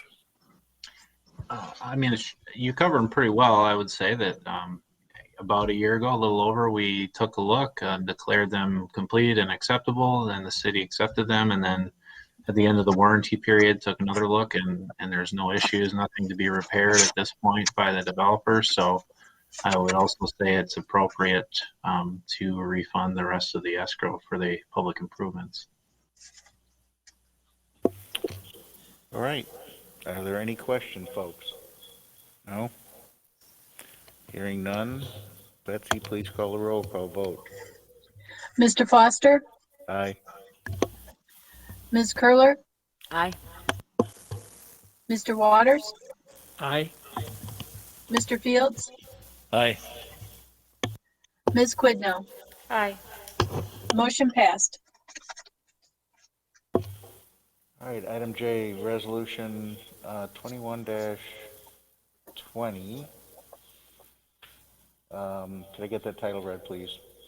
Resolution 2120, final plat approval, Brookstone Meadows Subdivision Phase 7.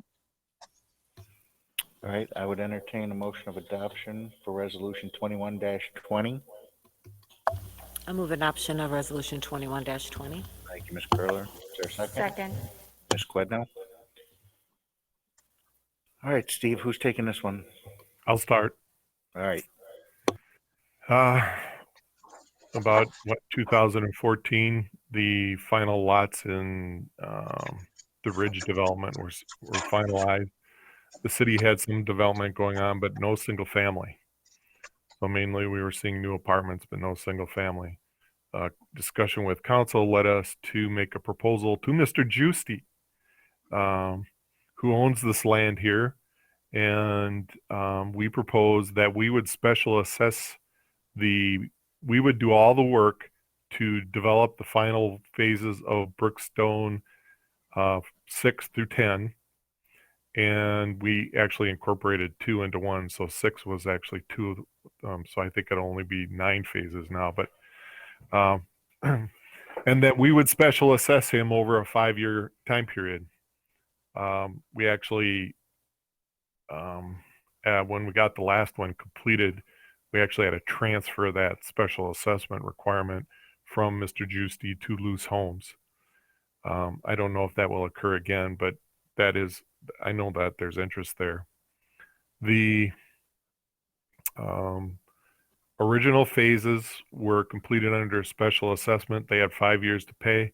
They have actually paid about 85% of them in the last 2 years. And we anticipate that within the next 3 months, it'll be paid 100%.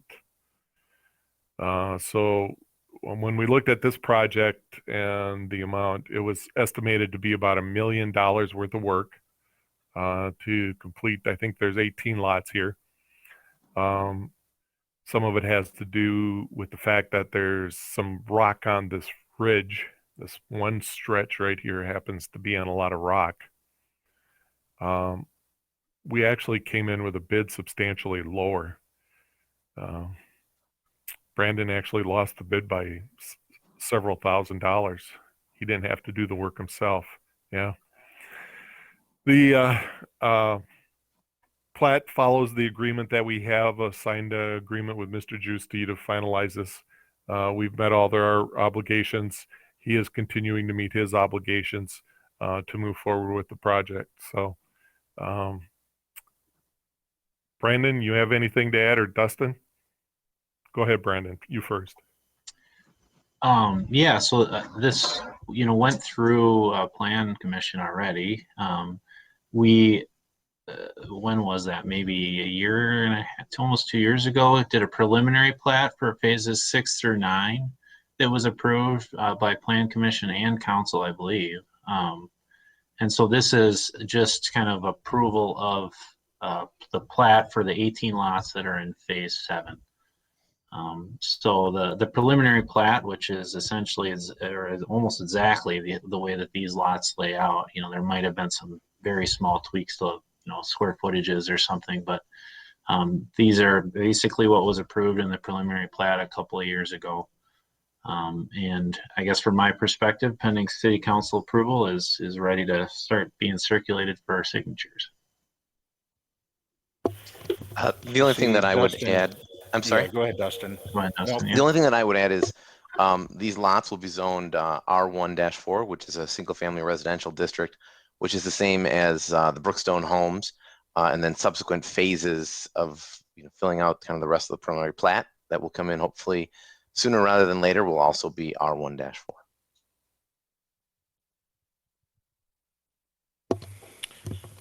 All right. Does anybody have any questions for any of the three gentlemen on this? Any concerns? I don't have a concern, but I listened to the Plan Commission meeting on this, and there was some conversation about American Way and use of trucks and so forth. And Steve, maybe you could just, or Brandon, share with everybody how that has been designed and what the plan is for that. Well, it's a combination of issues. Originally, there was a total development plan submitted for this. So back in 94, 95, Brookstone Homes submitted a plan that showed the full development of the site. And the city required another route that ran east and west that was a full through street similar to Lake Street. And what we do is the city's goal, we follow strong towns policy. So what we try and do is have a certain number of through streets every so often, so that the goal is not to have one street run through the city that's the only one. So everybody moves to that one street, because then what happens is that street gets 3 lanes, 4 lanes, 5 lanes, 6 lanes, and pretty soon you can't get across the street. The goal was to keep Lake Mills as walkable as possible. And in order to keep it as walkable as possible, you want to keep your streets into that 2, at most 3 lanes. So in order to be able to accomplish that, you want as many through streets in both directions. There's some difficulty with that here because you'll note that there are a lot of wetlands to the south and then the bike trail. So this was our last option, and we have made every effort to make sure that there is fewer driveways on this road as possible, and that if at some point in time we have to go with traffic control, it will be at the corner of Brookstone and American Way. But we don't want to do that until we have to, until there's enough traffic to justify it, because we want to make sure that traffic flows well and we don't want to force everything to County Highway B, Lake Street. Just like we don't want to force everything to Main Street. So those are the kind of concepts that we're using here, and that's what was done when we did this original development, and we would continue to recommend that we do in the future. So while I know that people are concerned about it, in the long run, it makes the overall area much more attractive to people than just that neighborhood. And maybe it was at the prior city council meeting, the clip that Steve sent us, because I remember, Mike, you saying something about safety and, safety for children and so forth as well. All right, thanks, Steve. Thanks, Brandon. Thanks, Dustin. If there's nothing else, please call a roll call vote.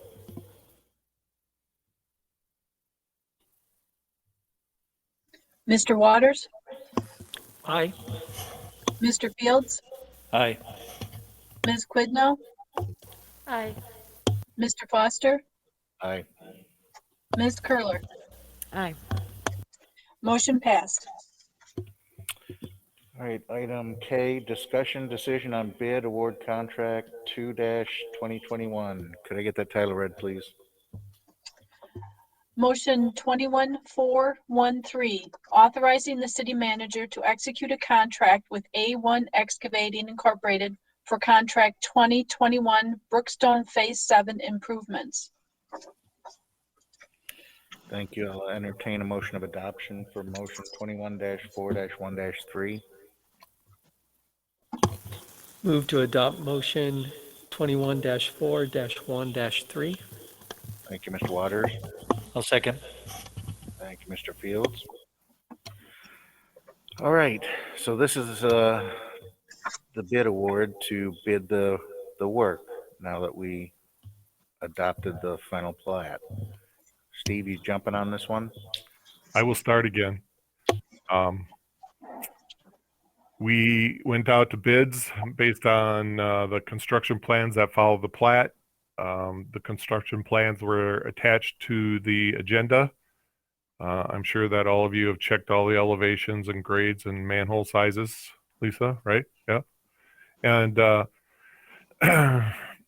you know that we use class 52 cement line ductile iron or class 53 now. I think it's class 53 now, isn't it? Yeah, this one I believe is class 53. Yes. So we get enough threads on the corpse to make sure that they stay in place. We still don't recommend pressure testing the water main with corpse in. The other question here is, now that we've become Bloomer South, because A1 is done, they're doing Terminating Point, they're doing Lake, Jefferson, and Reed, and now they're doing 7. So A1 is from Bloomer, Wisconsin, but they seem to have a lot of crews in Lake Mills. But the overall project is consistent with all our design standards and all our specifications. Dwayne and Brandon and Paul have gone through this front to rear, and we feel very comfortable with the standards and quality of the work that's being presented, and we recommend approval. Brandon was the design engineer, so do you have any comments? Yeah, a few. So this is streets, curb and gutter, sidewalks. On top of that, we also included what would be a grading plan for all the lots. So beyond the right of way to kind of grade out building pads for each lot, which on phase 6 was not entirely done, and the developer ended up having to kind of do it on their own to some degree. So that's of note to me, is that these will be very house ready at the time when we're done with this project. There's a few of the lots on the south end of the Crestview that will have either a full walkout or partial, kind of like maybe a half window type available. The rest of them will be kind of more flat type lots. I guess it was also noteworthy, as Steve mentioned, that the bids came in what I would consider very favorable. The low bid was 675,000 compared to an estimate of over $1 million. The main reason for that is that they based the low bidder and the second low bidder had essentially free rock removal and free granular backfill for the utility trenches. They both bid 1 cent for that per linear foot for that item, which is unanticipated, I guess, that if you were to look at my estimate for those 2 items, granular backfill and rock removal, I had over $200,000 of costs attributed to that. And I think what we're seeing is kind of what Steve said, is that we have a contractor in town that has all their equipment here. They have the ability to move material around the city to kind of, instead of having to buy granular backfill from a pit, for example, they can, Tyranina Point on the south side is a lot of sand and they're working there too, and they have to get rid of that material someplace. So I think there's a lot of efficiencies happening here that resulted in a very favorable bid, in my opinion. So I guess that's about what I had for now. If there's any questions. Does anybody have any questions? Yeah. Brandon, is this area of Brookstone particularly rocky? Yes. So for phases 6 through 9, we did a bunch of soil borings, like call it 20, about 2 years ago. And this section did have the highest rock.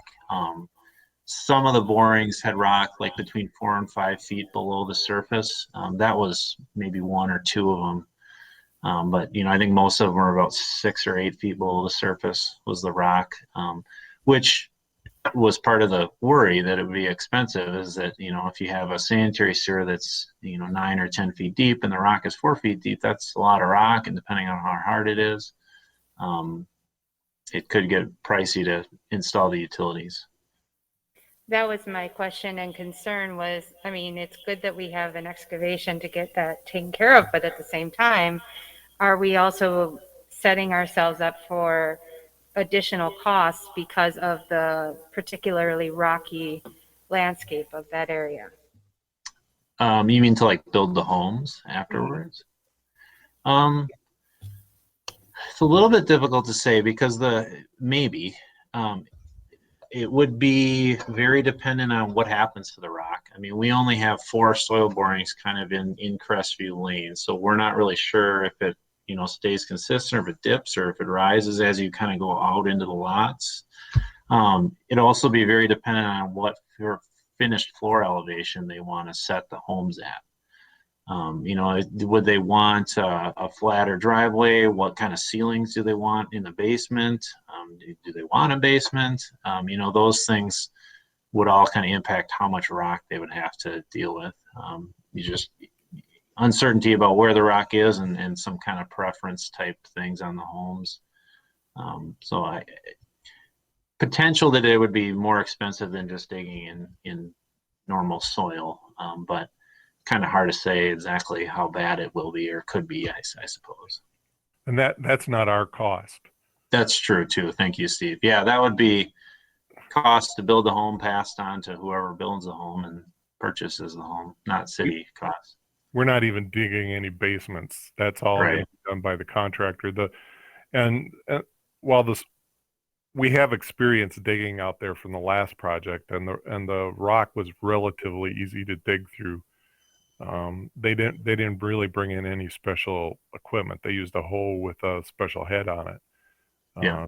So it's not out of line with what we might expect. I don't think the basements will be particularly difficult. The sanitary sewer will probably be the most difficult, and that is our cost. But they bid on that, so they're tied to their bid. Apologies, I guess I wasn't clear on that. Yeah, it had to do with the sanitation piece, not necessarily the building piece, but thank you for clarifying. All right. Betsy, let's call a roll call vote, please. Mr. Fields, Aye. Ms. Quidnow, Aye. Mr. Foster, Aye. Ms. Curler, Aye. Mr. Waters. Aye. Motion passed. All right, what are we on here? L, Resolution 21-21. Should I make a motion for a 5-minute recess? You sure can. Is there a second?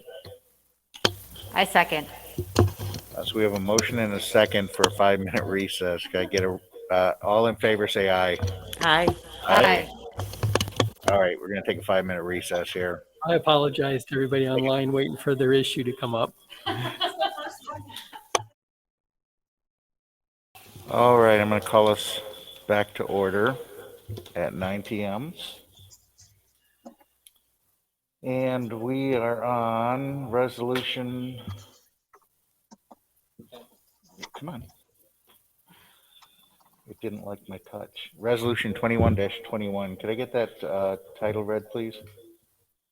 Resolution 2121, resolution authorizing the termination of tax increment district number 2. All right, I will entertain a motion of adoption to terminate TID number 2. I'll move to approve resolution 2121. Thank you, Mr. Fields. Is there a second? Second. Thank you, Mr. Waters. So we knew this was coming. And this was how many years coming, Steve? Well, 22. It was 22 now, 21, yep. but we extended it by 1 year, so it's 22 years old, and yep, it's at the end of its life. We could have actually extended it 2 more years, but we opted not to. So Betsy's gone through and done the work to determine that this resolution is satisfactory. Once this is submitted, we have to do an audit. Once the audit's done, they tell us how to distribute the remaining funds in the account. And if I remember correctly, Betsy, how much money's in there? About 400,000? No, that's a little high for what I see right now. More like 300, 325. But Okay. that's without the current increment. Right. This so last increment is not included in that. So about do we 300,000 know will be distributed back to all the districts. all the districts? Do we know what the actual increment was over the life of it?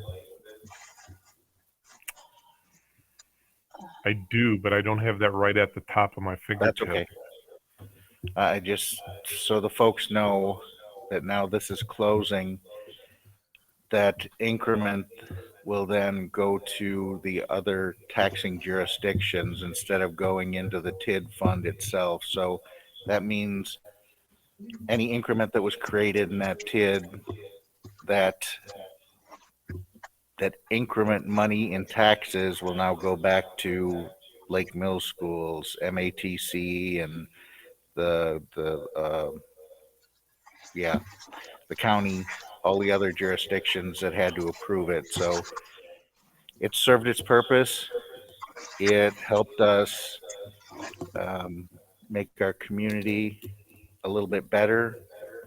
But now the rest of that money is going to make its way back to those jurisdictions. Is there anything else? Anybody has any questions on this? You have to remember, Mike, that was a bunch of empty cornfield. Right. So the amount of assessed value on that property was almost zero. Almost so zero. Now Yep.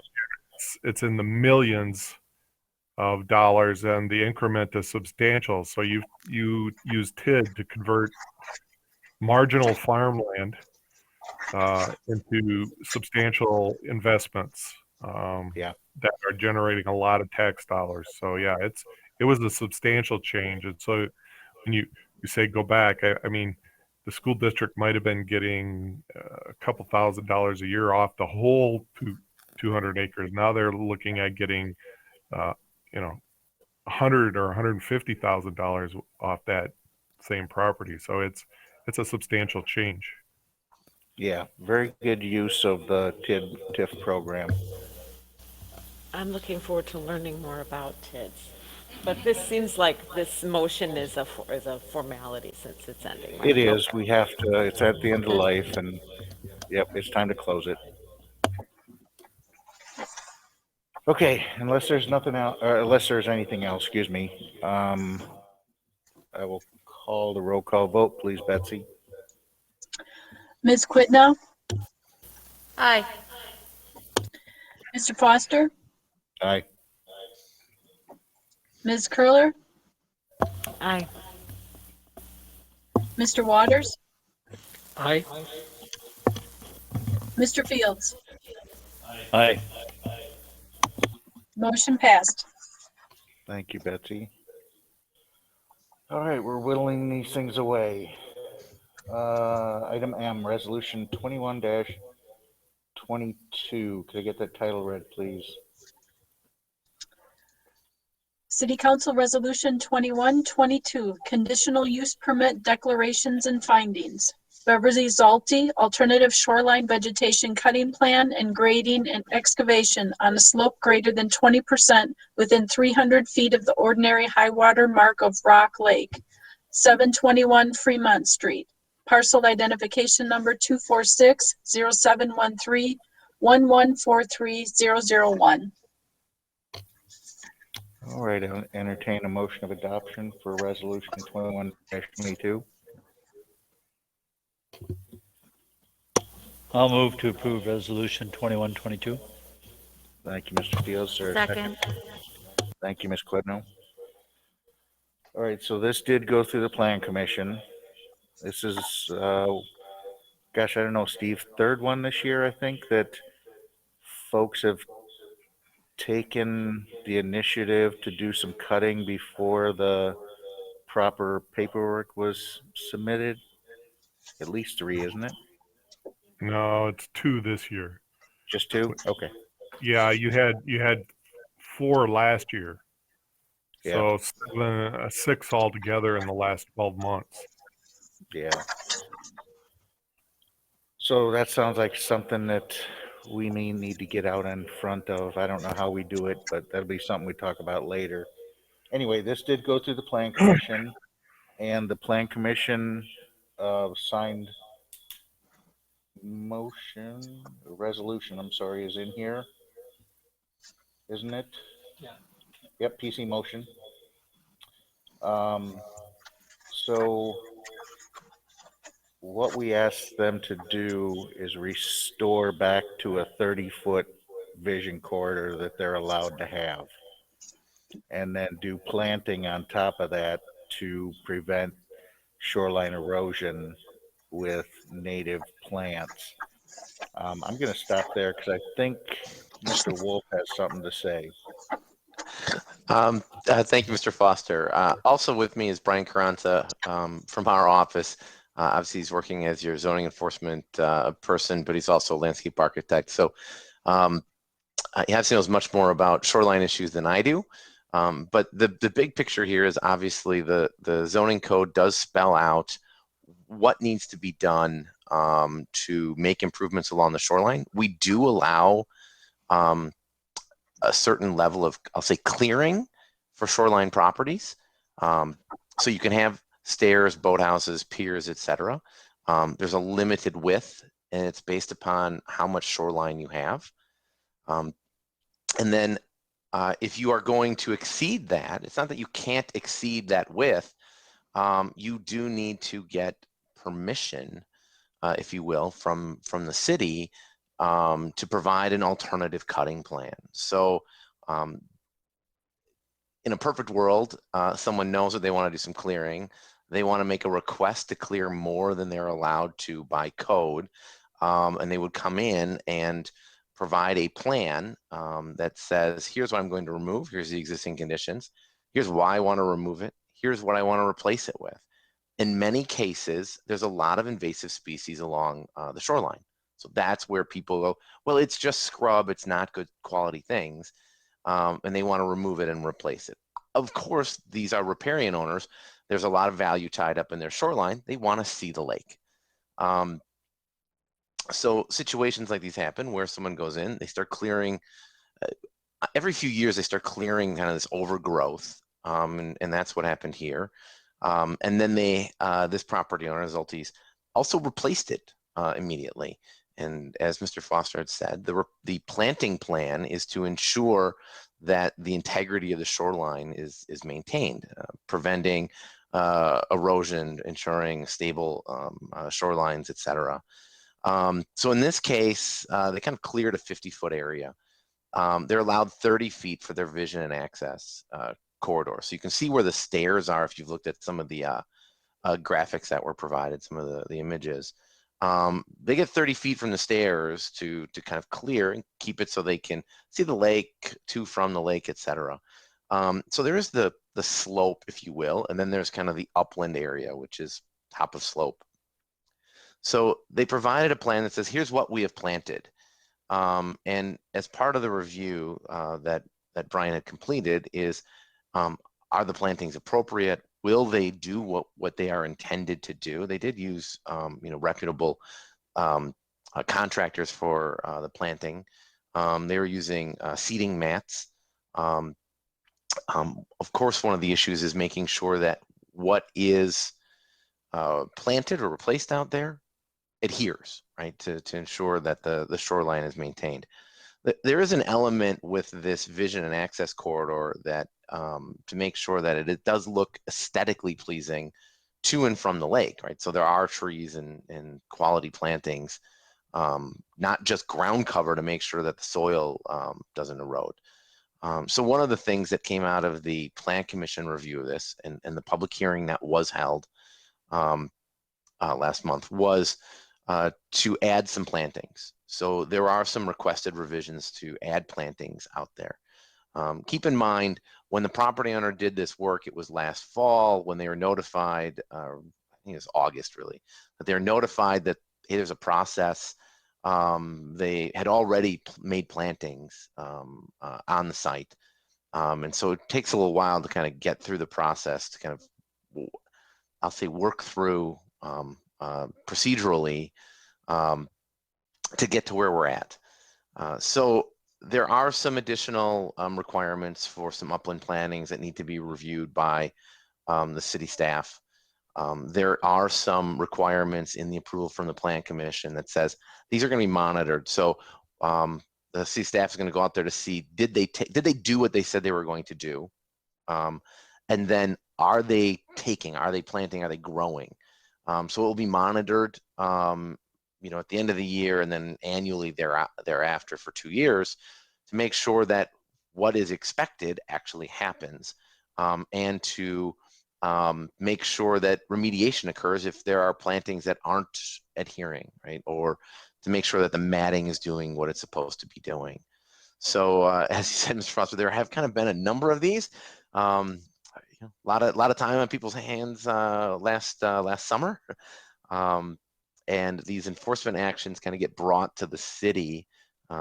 Lake owners are aware of what lake owners are doing. The city tries to implement its codes and ordinances as best it can, tries not to be onerous, tries to make sure that we're doing what's in the best interest of the resource, the lake and the shoreline in this case.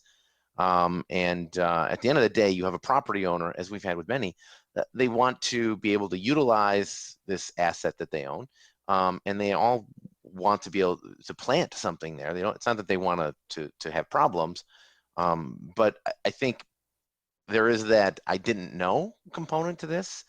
I think people just kind of going out and start doing things rather than, first call should probably be to the city on these things.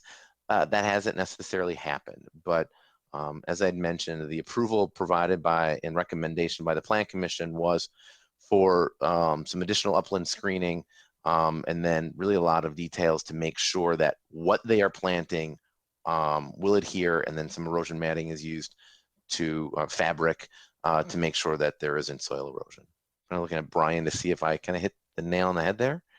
Yeah, for the most part, I think what I want to just kind of touch on is the additional upland screening that we're recommending is kind of born out from two conditions or two factors. One being that the proposed plantings on the slope are perennial in nature and herbaceous in nature. So what that means is they don't have kind of woody structure to them. And so they don't necessarily provide the same screening, though they do provide the erosion control conditions that we talked about. So if you look at the previous kind of the existing conditions, you can see there's a much woodier type planting there, and that provides a year-round screening.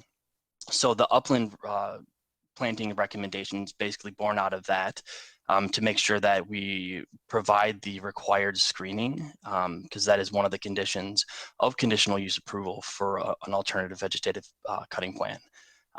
And there are some recommendations listed in the report of some species, and certainly working with the applicant regarding choosing the appropriate plantings for that. And then I just also want to touch on as far as what's being proposed is actually, I think, above perhaps what is required specifically within the vision and access along the slope. So care has been taken to make sure that slope is stabilized. Code would allow them to approximately plant grass there, which is not in the interest of obviously the slope there. So. The last thing I'd like to just point out is in the materials that are available online is kind of a process flow chart for this. The code is fine to read. It works for the staff because it's clear to us what needs to be provided. I will say codes and ordinances aren't always a great resource for residents, right? They don't read well. Brian did take the time to kind of go through, because we've been having a lot of these, to create kind of a process. So to be made available, whether online or at City Hall, when someone is looking to do something on their shoreline, they can go to this. It's step by step. It's clear who to contact. The key is to contact the city early and then have a meeting with the city staff early to help shepherd them through the process. Because again, property owners do want to do the right thing. I think there's just not always knowing what the codes, ordinances, or processes are. So I just wanted to highlight that. And it does also include there a component where we will reach out to get some feedback from Jefferson County Land and Water Conservation on this, to hear what they, maybe some of their concerns may be, to bring them to the Plan Commission ultimately for evaluation. They don't really have authority over these items, but we certainly do want to make sure that we're being a partner with them as much as is practical. So.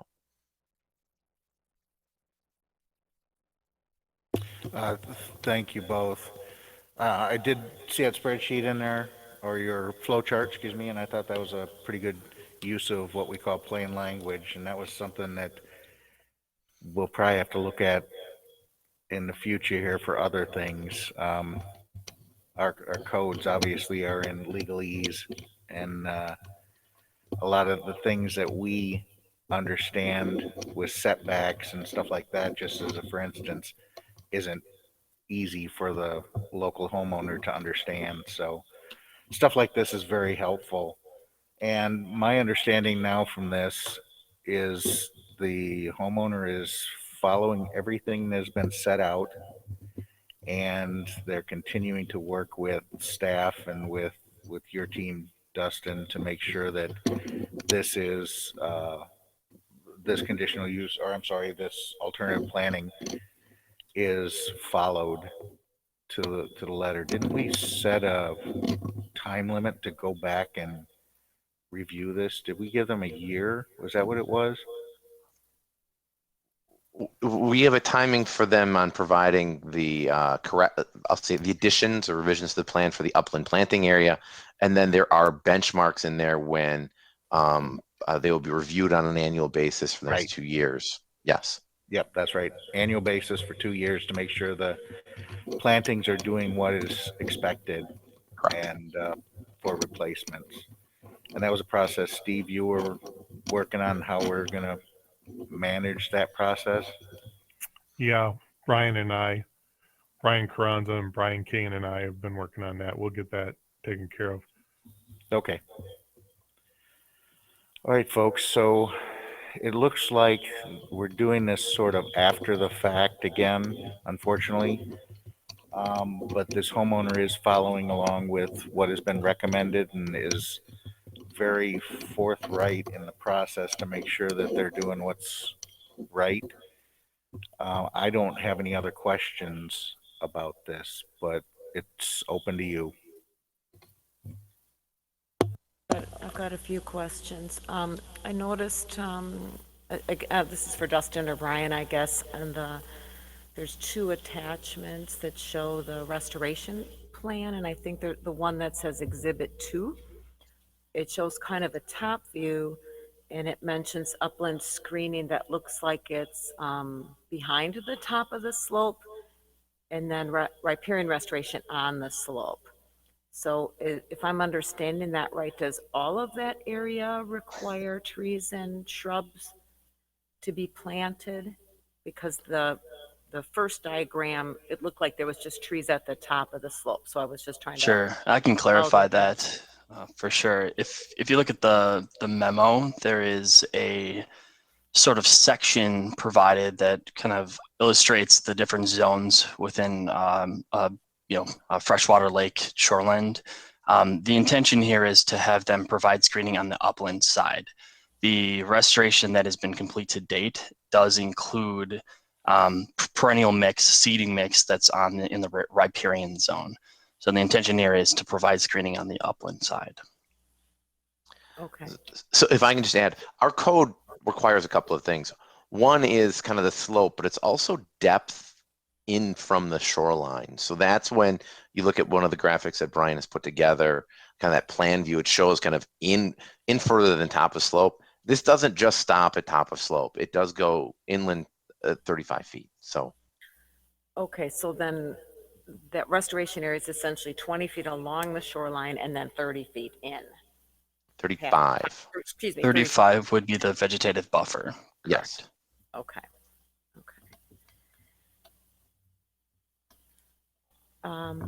I too liked the flow chart, and I think that would be helpful. I've had some conversations with Steve and Dan about, why are these after the fact seem to be happening? Why don't people seem to be aware? And anyone who was at or listened to the Plan Commission meeting, there was a lot of conversation about why are the plans deficient? The public is saying we can't even comment because the plans are not really complete.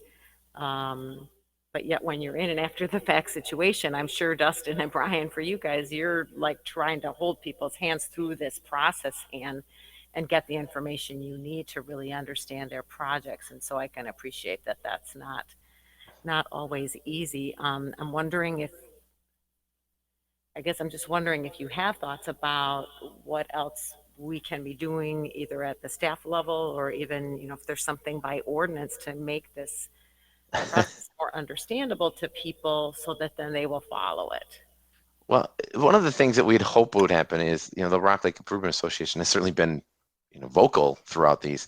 The riparians are their constituency. They should be prioritizing education of their constituents as much as the city has to make information available to them. The city does not necessarily actively, I don't say actively enforce, but they're not out there on a boat looking to see who may be non-compliant or who may have cleared or other properties that have been in a certain situation that are non-compliant. The city is not doing that because, that's kind of a directive, and I'm sure Steve could comment on that, but that's really a directive that kind of has to come from the council to kind of shift priorities away from for some of these items. So when they are brought to the attention of the city, then we start engaging in an action. When it comes to the plans, as you said, most of the time it's after something has already occurred. Many times they're just, as I said, removing invasive things. And sometimes they get a little too zealous about removing things. And we're certainly not opposed to removing invasive species, but it's that front end. What are you removing? And then how much of it should be removed? Because you can remove invasive species outside of that view and access corridor. You just need to have a plan for removing it and replacing it. And then we get into this issue of what is sufficient detail depending upon what they're doing out there. Anytime someone's putting in a physical improvement, when I say like a stairwell or definitely a boathouse, they have engineered plans that get put together, survey level engineered plans, topography, highly detailed for us to review. The issue becomes when someone is just doing what they think is just simple landscaping, clearing some stuff out and planting some new things. If they're putting in, I'll just pick an arbitrary number, $1,000 or $1,500 worth of plantings or seedings or, you know, matting and that type of stuff, to make them go get $3,000, $4,000, $5,000 worth of plans done is somewhat overkill, right? And I think that's one of the challenges we're having is some are little cocktail napkin sketches. Someone's expecting, maybe someone has the expectation that it's going to be a full-blown engineering plan. That's the challenge that we're grappling with.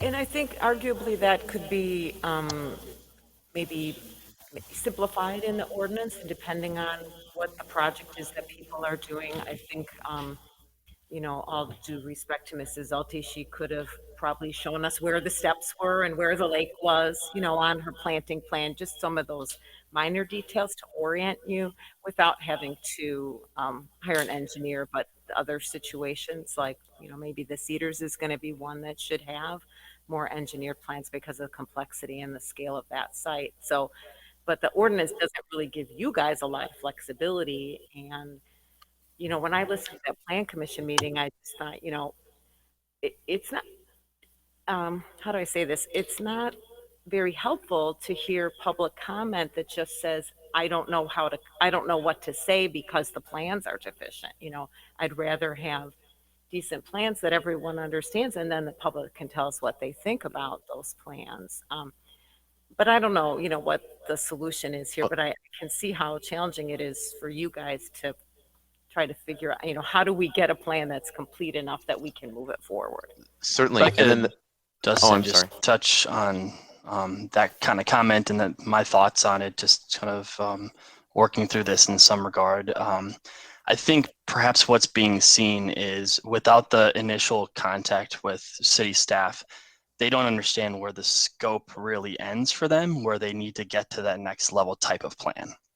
So providing, you know, access to myself or, you know, obviously city staff and making sure that we can provide them the context that they need to make those decisions, I think in the forefront will certainly help lessen the frequency of these.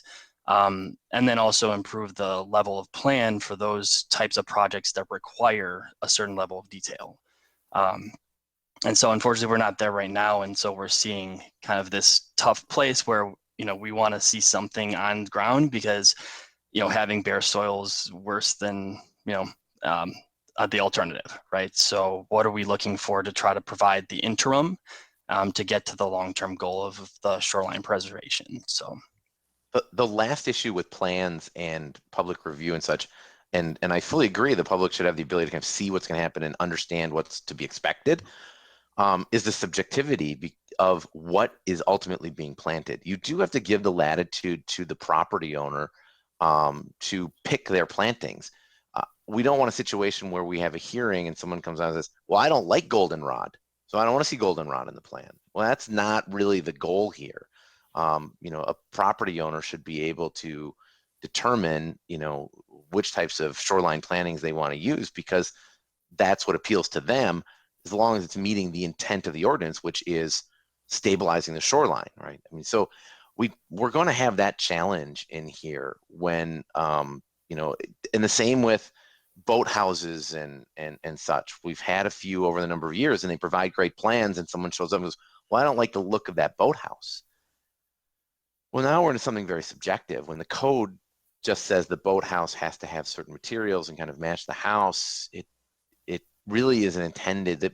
That's the role of the plan commission, right? It's so trying to make sure that we're getting good plans so people know what's to be expected out there is one thing. That concern over designing on the floor, if you will, you know, subjectivity is going to be another to grapple with. Can I also mention, Brian, first of all, as an educator, I really like your flow chart. I like the colors. You did a good job. It's simple, easy to understand. And I, as a special ed teacher, that's also very important for me to see it that way too. That being said, I wonder if we should also include a little bit of a timeline understanding so that it perhaps at the top where it says contact the city, it's a little bit of a suggested like 6 weeks before you plan to do any kind of thing, you know, some kind of idea to give residents an understanding of this is not something that's going to happen quickly. Is that possible or is that redundant? Well, I would concur. I think the idea to, instill forward thinking this is not going to be something tomorrow. I hesitate to assign a specific time to kind of start. In part because, one conditional use has slightly different timeline than another, in part because before it gets to the plan commission, there needs to be a review for completeness of the drawings and et cetera. So, I'm not sure a specific timeline's the approach, but I do concur with kind of the direction that you're providing here, because I think that's important. I think the follow-up to that to understand is not everything requires a conditional use. Some things can be a simple permit issued by staff. So really, again, point one is contact the city before proceeding with work. I understand you want to be able to give people an understanding of like how long some stuff can take, but until we know what they're trying to do, case by case is going to dictate the time frame. So contact the city first, set up a meeting, let's talk about your project, and then we can give you an understanding, right? Could these be distributed to lakeshore owners who may have that need coming up, or perhaps have contemplated that they would like to update their shoreline so that it's what's the word I'm looking for? It's instead of reactive, it's proactive. Yep. Yeah, they sure could. But we will also take into account the Rock Lake Improvement Association. I believe we should have a member on there, but I don't think we have one right now for the city. Do we, Steve? No, I it don't looks like think it so. dropped off. But these materials, you're right, should be they'll be available on the city's website. Rock Lake Improvement Association should make them available on their website. Now, again, Right. Some of their members are town residents, not city residents, but we want to put it at their fingertips. Yeah, they're the folks that we go to, and we also work with quite often on a lot of these riparian issues, and they're the ones that have their nose to the ground on this stuff. So making our information available to them, and I think the big takeaway that we should all have from this, the message we should get out there is if you're going to make an improvement or tackle a project on your property, just give a quick call to the city and find out if there's anything that needs to be done. And 9 times out of 10, there might not be anything that they have to do, but it's better to be safe than sorry. And then we don't get into all these little one-of scenarios. We just ask our citizens, if you're going to undertake a project, contact the city just to make sure you're crossing your T's and dotting your I's. I volunteer. We discussed, oh, go ahead, Steve. I volunteer, and maybe this is out of line, but I volunteer to inspect the lakeshore every morning. From your kayak? By Fish boat? while I'm going along the shore in the boat that the city's provided me. There are a combination of issues here that I really think are kind of flying over and under the radar here, or somewhere in between. But all these notices, all these contacts, all this costs money. And then we go around waiving fees or not increasing fees, or you've got to kind of find the balance here between, that's why we do enforcement on complaint, because we don't have a ton of people running around inspecting every section of the city every week all the time. And if we went to that level of enforcement, it would cost us a fortune not to comment about the amount of people who are contacting Brian and asking questions, because Brian is contracted, and every time he gets contacted, we get another ding on our bill. So it's not like the money is just flowing in for all those free things to be done. So we kind of have to balance what we can get with what we can afford. And if it's a priority, then we're going to have to figure out how to make the money flow. And those are the combinations that we have to work here. We contract because planning issues ebb and flow. So from 2008 to 2014, planning was almost a non-issue. Prior to that, we had planners here all the time, and since then we've had planners here all the time, but that comes and goes. So if I hire somebody, I got to lay them off. I have all kinds of costs. If I contract with somebody, I just don't pay them because nobody's contacting them. But as you start to encourage all these people to start using this resource, it changes the whole dynamic. And so then we have to get back into what is it going to cost us and how are we going to fund it? You know, if we're sending out letters, if we're sending out notices, if we're sending out, you know, on every type of action we take, we send out a notice to everybody in the area. That's a lot of money. Ask Misty.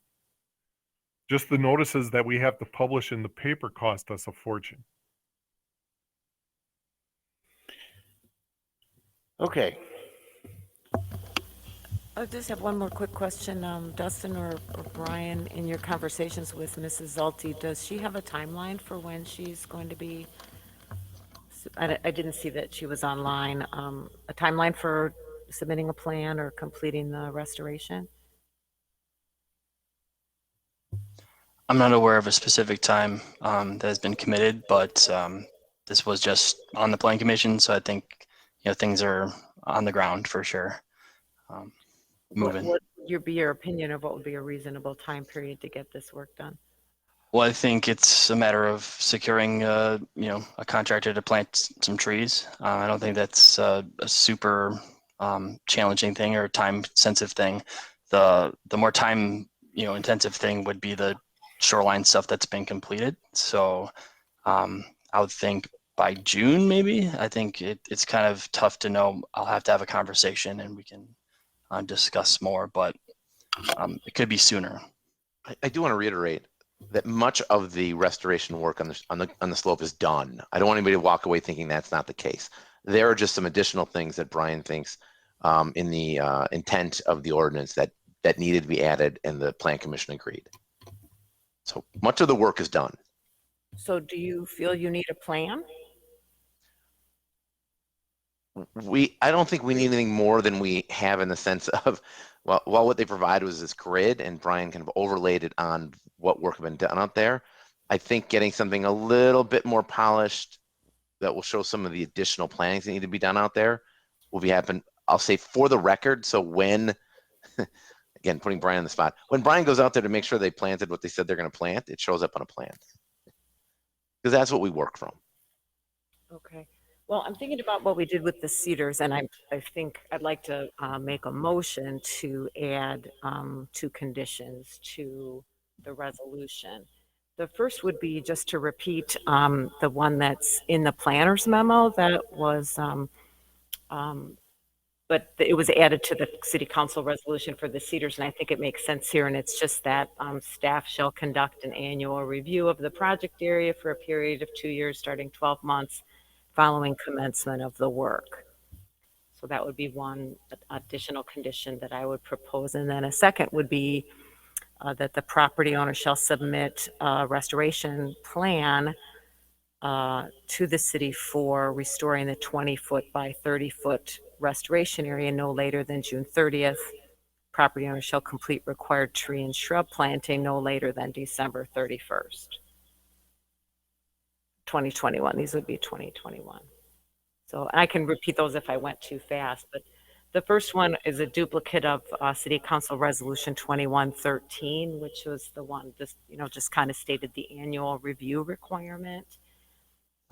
And then the other one is just to put some time frame on her, submitting a plan and completing the planting.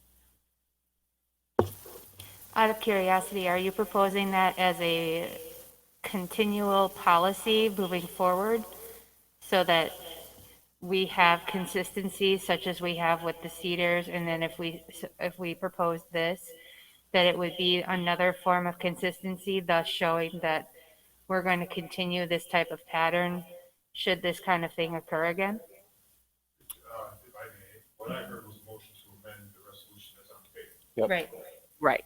I think we have to, my understanding of the ordinance, we have to look at each conditional use permit on its own face. Okay. This may be an approach that we'll want to use again, but it's not this is not a policy. Yeah. Okay. Dan? I was only asking for clarification. Sorry. Dan, can I make a clarification? The existing resolution adds the conditions of approval from the planner's memo. And item number 3 and A for the planner's memo says staff shall conduct an annual review of the project area for a period of 2 years, starting 12 months following the commencement of the work. Is that what you're asking for? Yeah, That's so what I'm it's- asking for, yeah. It So was it's already- in the city council resolution for the It's cedar. included. It's already It highlights it for the property owner so that then they see it in the city council resolution. That's the only reason I wanted to emphasize it. Yeah, it might be redundant because we are already telling them to follow everything in the planner's memo, and it's already in there, but since you brought it forward, we have a motion to amend. Is there a second to make that amendment? I second. Okay, so it's moved and seconded to add the actual language in there as a number 3 on page 2 on the last, be it therefore moved, item 3 for an annual review every 2 year or for 2 years. Right. Is that what everybody's hearing? And then a condition 4. And condition 4 was the timeline to December to have, Yeah, June 30th for the plan and December 31st for the complete the planting. okay. You have that? Combined? Yeah, as a number I 4. think that could be one condition, yeah. And does that go along with your second? Yes. Okay. Okay, so with that being said, we have the motion and the second to amend. Mr. Drescher has the language. Please call a roll call vote. Mr. Foster, No. Ms. Curler, Aye. Mr. Waters, No. Mr. Fields, No. Ms. Quidno. Aye. Motion failed. Okay. So now we're back to the motion as originally stated, but without the extra language, just knowing that that language is contained in the planner's memo, except for the item 4 that Ms. Curler had asked for. And if there's no other questions, I'm going to call the roll call vote, please.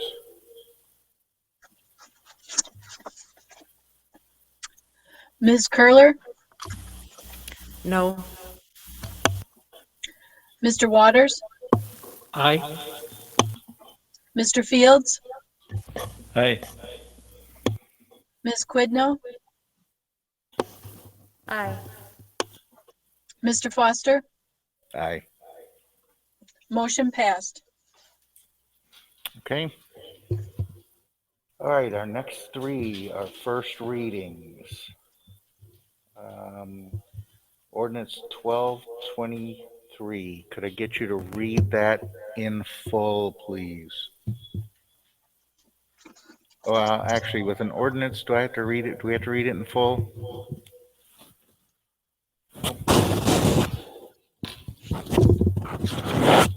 Mr. Drescher?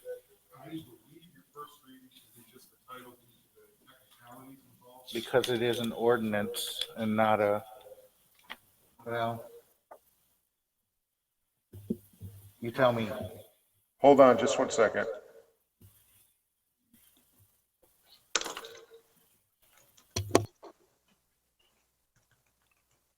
I believe we normally read the first one, the first Fully. reading. First one in full, right? That gives everybody who's listening an opportunity to know what's going on. Got it. We'll go with that if that's okay with you, Mr. Drescher, unless you. Certainly. Okay.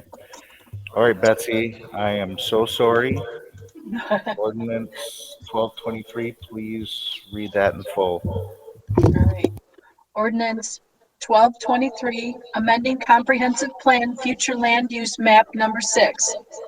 The City Council of the City of Lake Mills, Jefferson County, Wisconsin does ordain as follows. Section 1. Pursuant to Wisconsin Statute 66.1001, sub 4, the City of Lake Mills is authorized to amend its comprehensive plan, which was adopted on February 17, 2009. The Plan Commission held a public hearing on the proposed comprehensive plan amendment on March 23rd, 2021, and recommended approval of the amendment to the City Council. The amendment to the comprehensive plan is to the future land use map, and the properties affected by the amendment are parts of parcel 246-0713-2313-000 and number 246-0713-1444-000. Concerning parcel number 246-0713-2313-000, the ordinance modifies map 6, future land use map, by rezoning a portion of the subject parcel from R3-12 multifamily residential to PI planned industrial.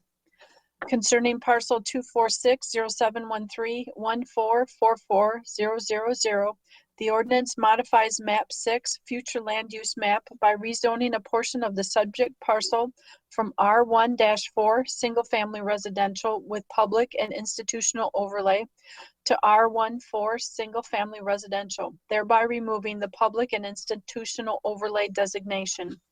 The proposed and current land use maps at the subject parcels are attached to this ordinance and incorporated herein, with the proposed land use map being adopted as an amendment to future land use map 6 through enactment of this ordinance. This ordinance shall take effect upon passage and publication as required by law. Thank you. All right, so this is the first reading. Does anybody have any specific questions about this? No, it's the first reading only. We go to 3 readings, yep. Is there any reason that anybody was asking us to move this forward? No, Okay. we anticipate 3 readings unless there's some reason, and I haven't had any requests. Okay. All right, so does everybody understand what we're looking at here? There's a small plot of land going to planned industrial, and basically the other plot of land, the Lakeside School is planning on selling, so they're trying to take their overlay off of it, so it goes back to just a residential district, so they can sell that land and build houses. So if there's no questions, we'll move that to the second reading. I guess because I'm new to this, I want to make sure I understand the procedure, but is it possible for me to make a motion to suspend the rules to waive a second and third readings and allow the council to vote on this evening? You can, but we only normally do that if the requester asks for it. So yes, you have authority to do so. It is typically based on the commissioner's request. Yes. just because if they want to move it forward or whatever. Okay. Yeah. I didn't know if there was some efficiency reason that it might make sense to do it. So. Right. Okay. Thank Yep. you. We do try to give it time so that constituents have time to come in and express their concerns. Or we want to make sure we give everybody enough time to come do that and not rush things through. Okay, thank you. Okay, so that one's moved to the second reading. Let's move on to ordinance 1224, and I'm gonna have to ask you to read that whole thing again. Sure. Ordinance 1224, amending City of Lake Mills Ordinance 66-44, official zoning map, City of Lake Mills, Wisconsin. Part of parcel identification number 246-0713-1444000, owner Lakeside Lutheran High School, 231 Woodland Beach Road. The City Council of the City of Lake Mills, Jefferson County, Wisconsin does ordain as follows. Section 1, City of Lake Mills Ordinance, Section 660-44, the official zoning ordinance and map of the City of Lake Mills are hereby amended to zone the following described real estate consisting of 2 subdivided lots, including Lot 2 consisting of approximately 0.390 acres and Lot 3 consisting of approximately 0.494 acres and being a part of the 31-acre parcel identified by parcel identification number 246-0713-1444000 from single-family residential with a public and institutional overlay to single-family residential, thereby removing the public and institutional overlay and subsequently subdividing said Lot 2 and Lot 3 by certified survey map as described on the attached map, which is incorporated herein. All ordinances or parts of ordinances inconsistent with or contravening the provisions of this ordinance are hereby repealed. This ordinance shall be in full force and effect upon passage and publication as provided by law. All right, thank you. And is there any question on this one? This is this will effectively change that zoning for them once it gets to a third reading, and I'm taking it that there's no reason to move this one forward any faster either. Just a comment, I noticed that the neighbor wrote a letter and he made a comment about some kind of restriction for, prohibiting opaque fencing, but in talking with Dan, that sounds like that's not really a zoning, something that would be part of this zoning amendment to put some kind of a fencing restriction. Right. Okay, then we're. Would that recommendation come from? Would the recommendation come from City Council or from somewhere else? For putting up additional or restrictions on fencing or something along well, those there already lines? is rules and restrictions in our code on what fences and how high and low it has to be or can be. So I'm not sure where that's. Maybe you have some more insight, Dan.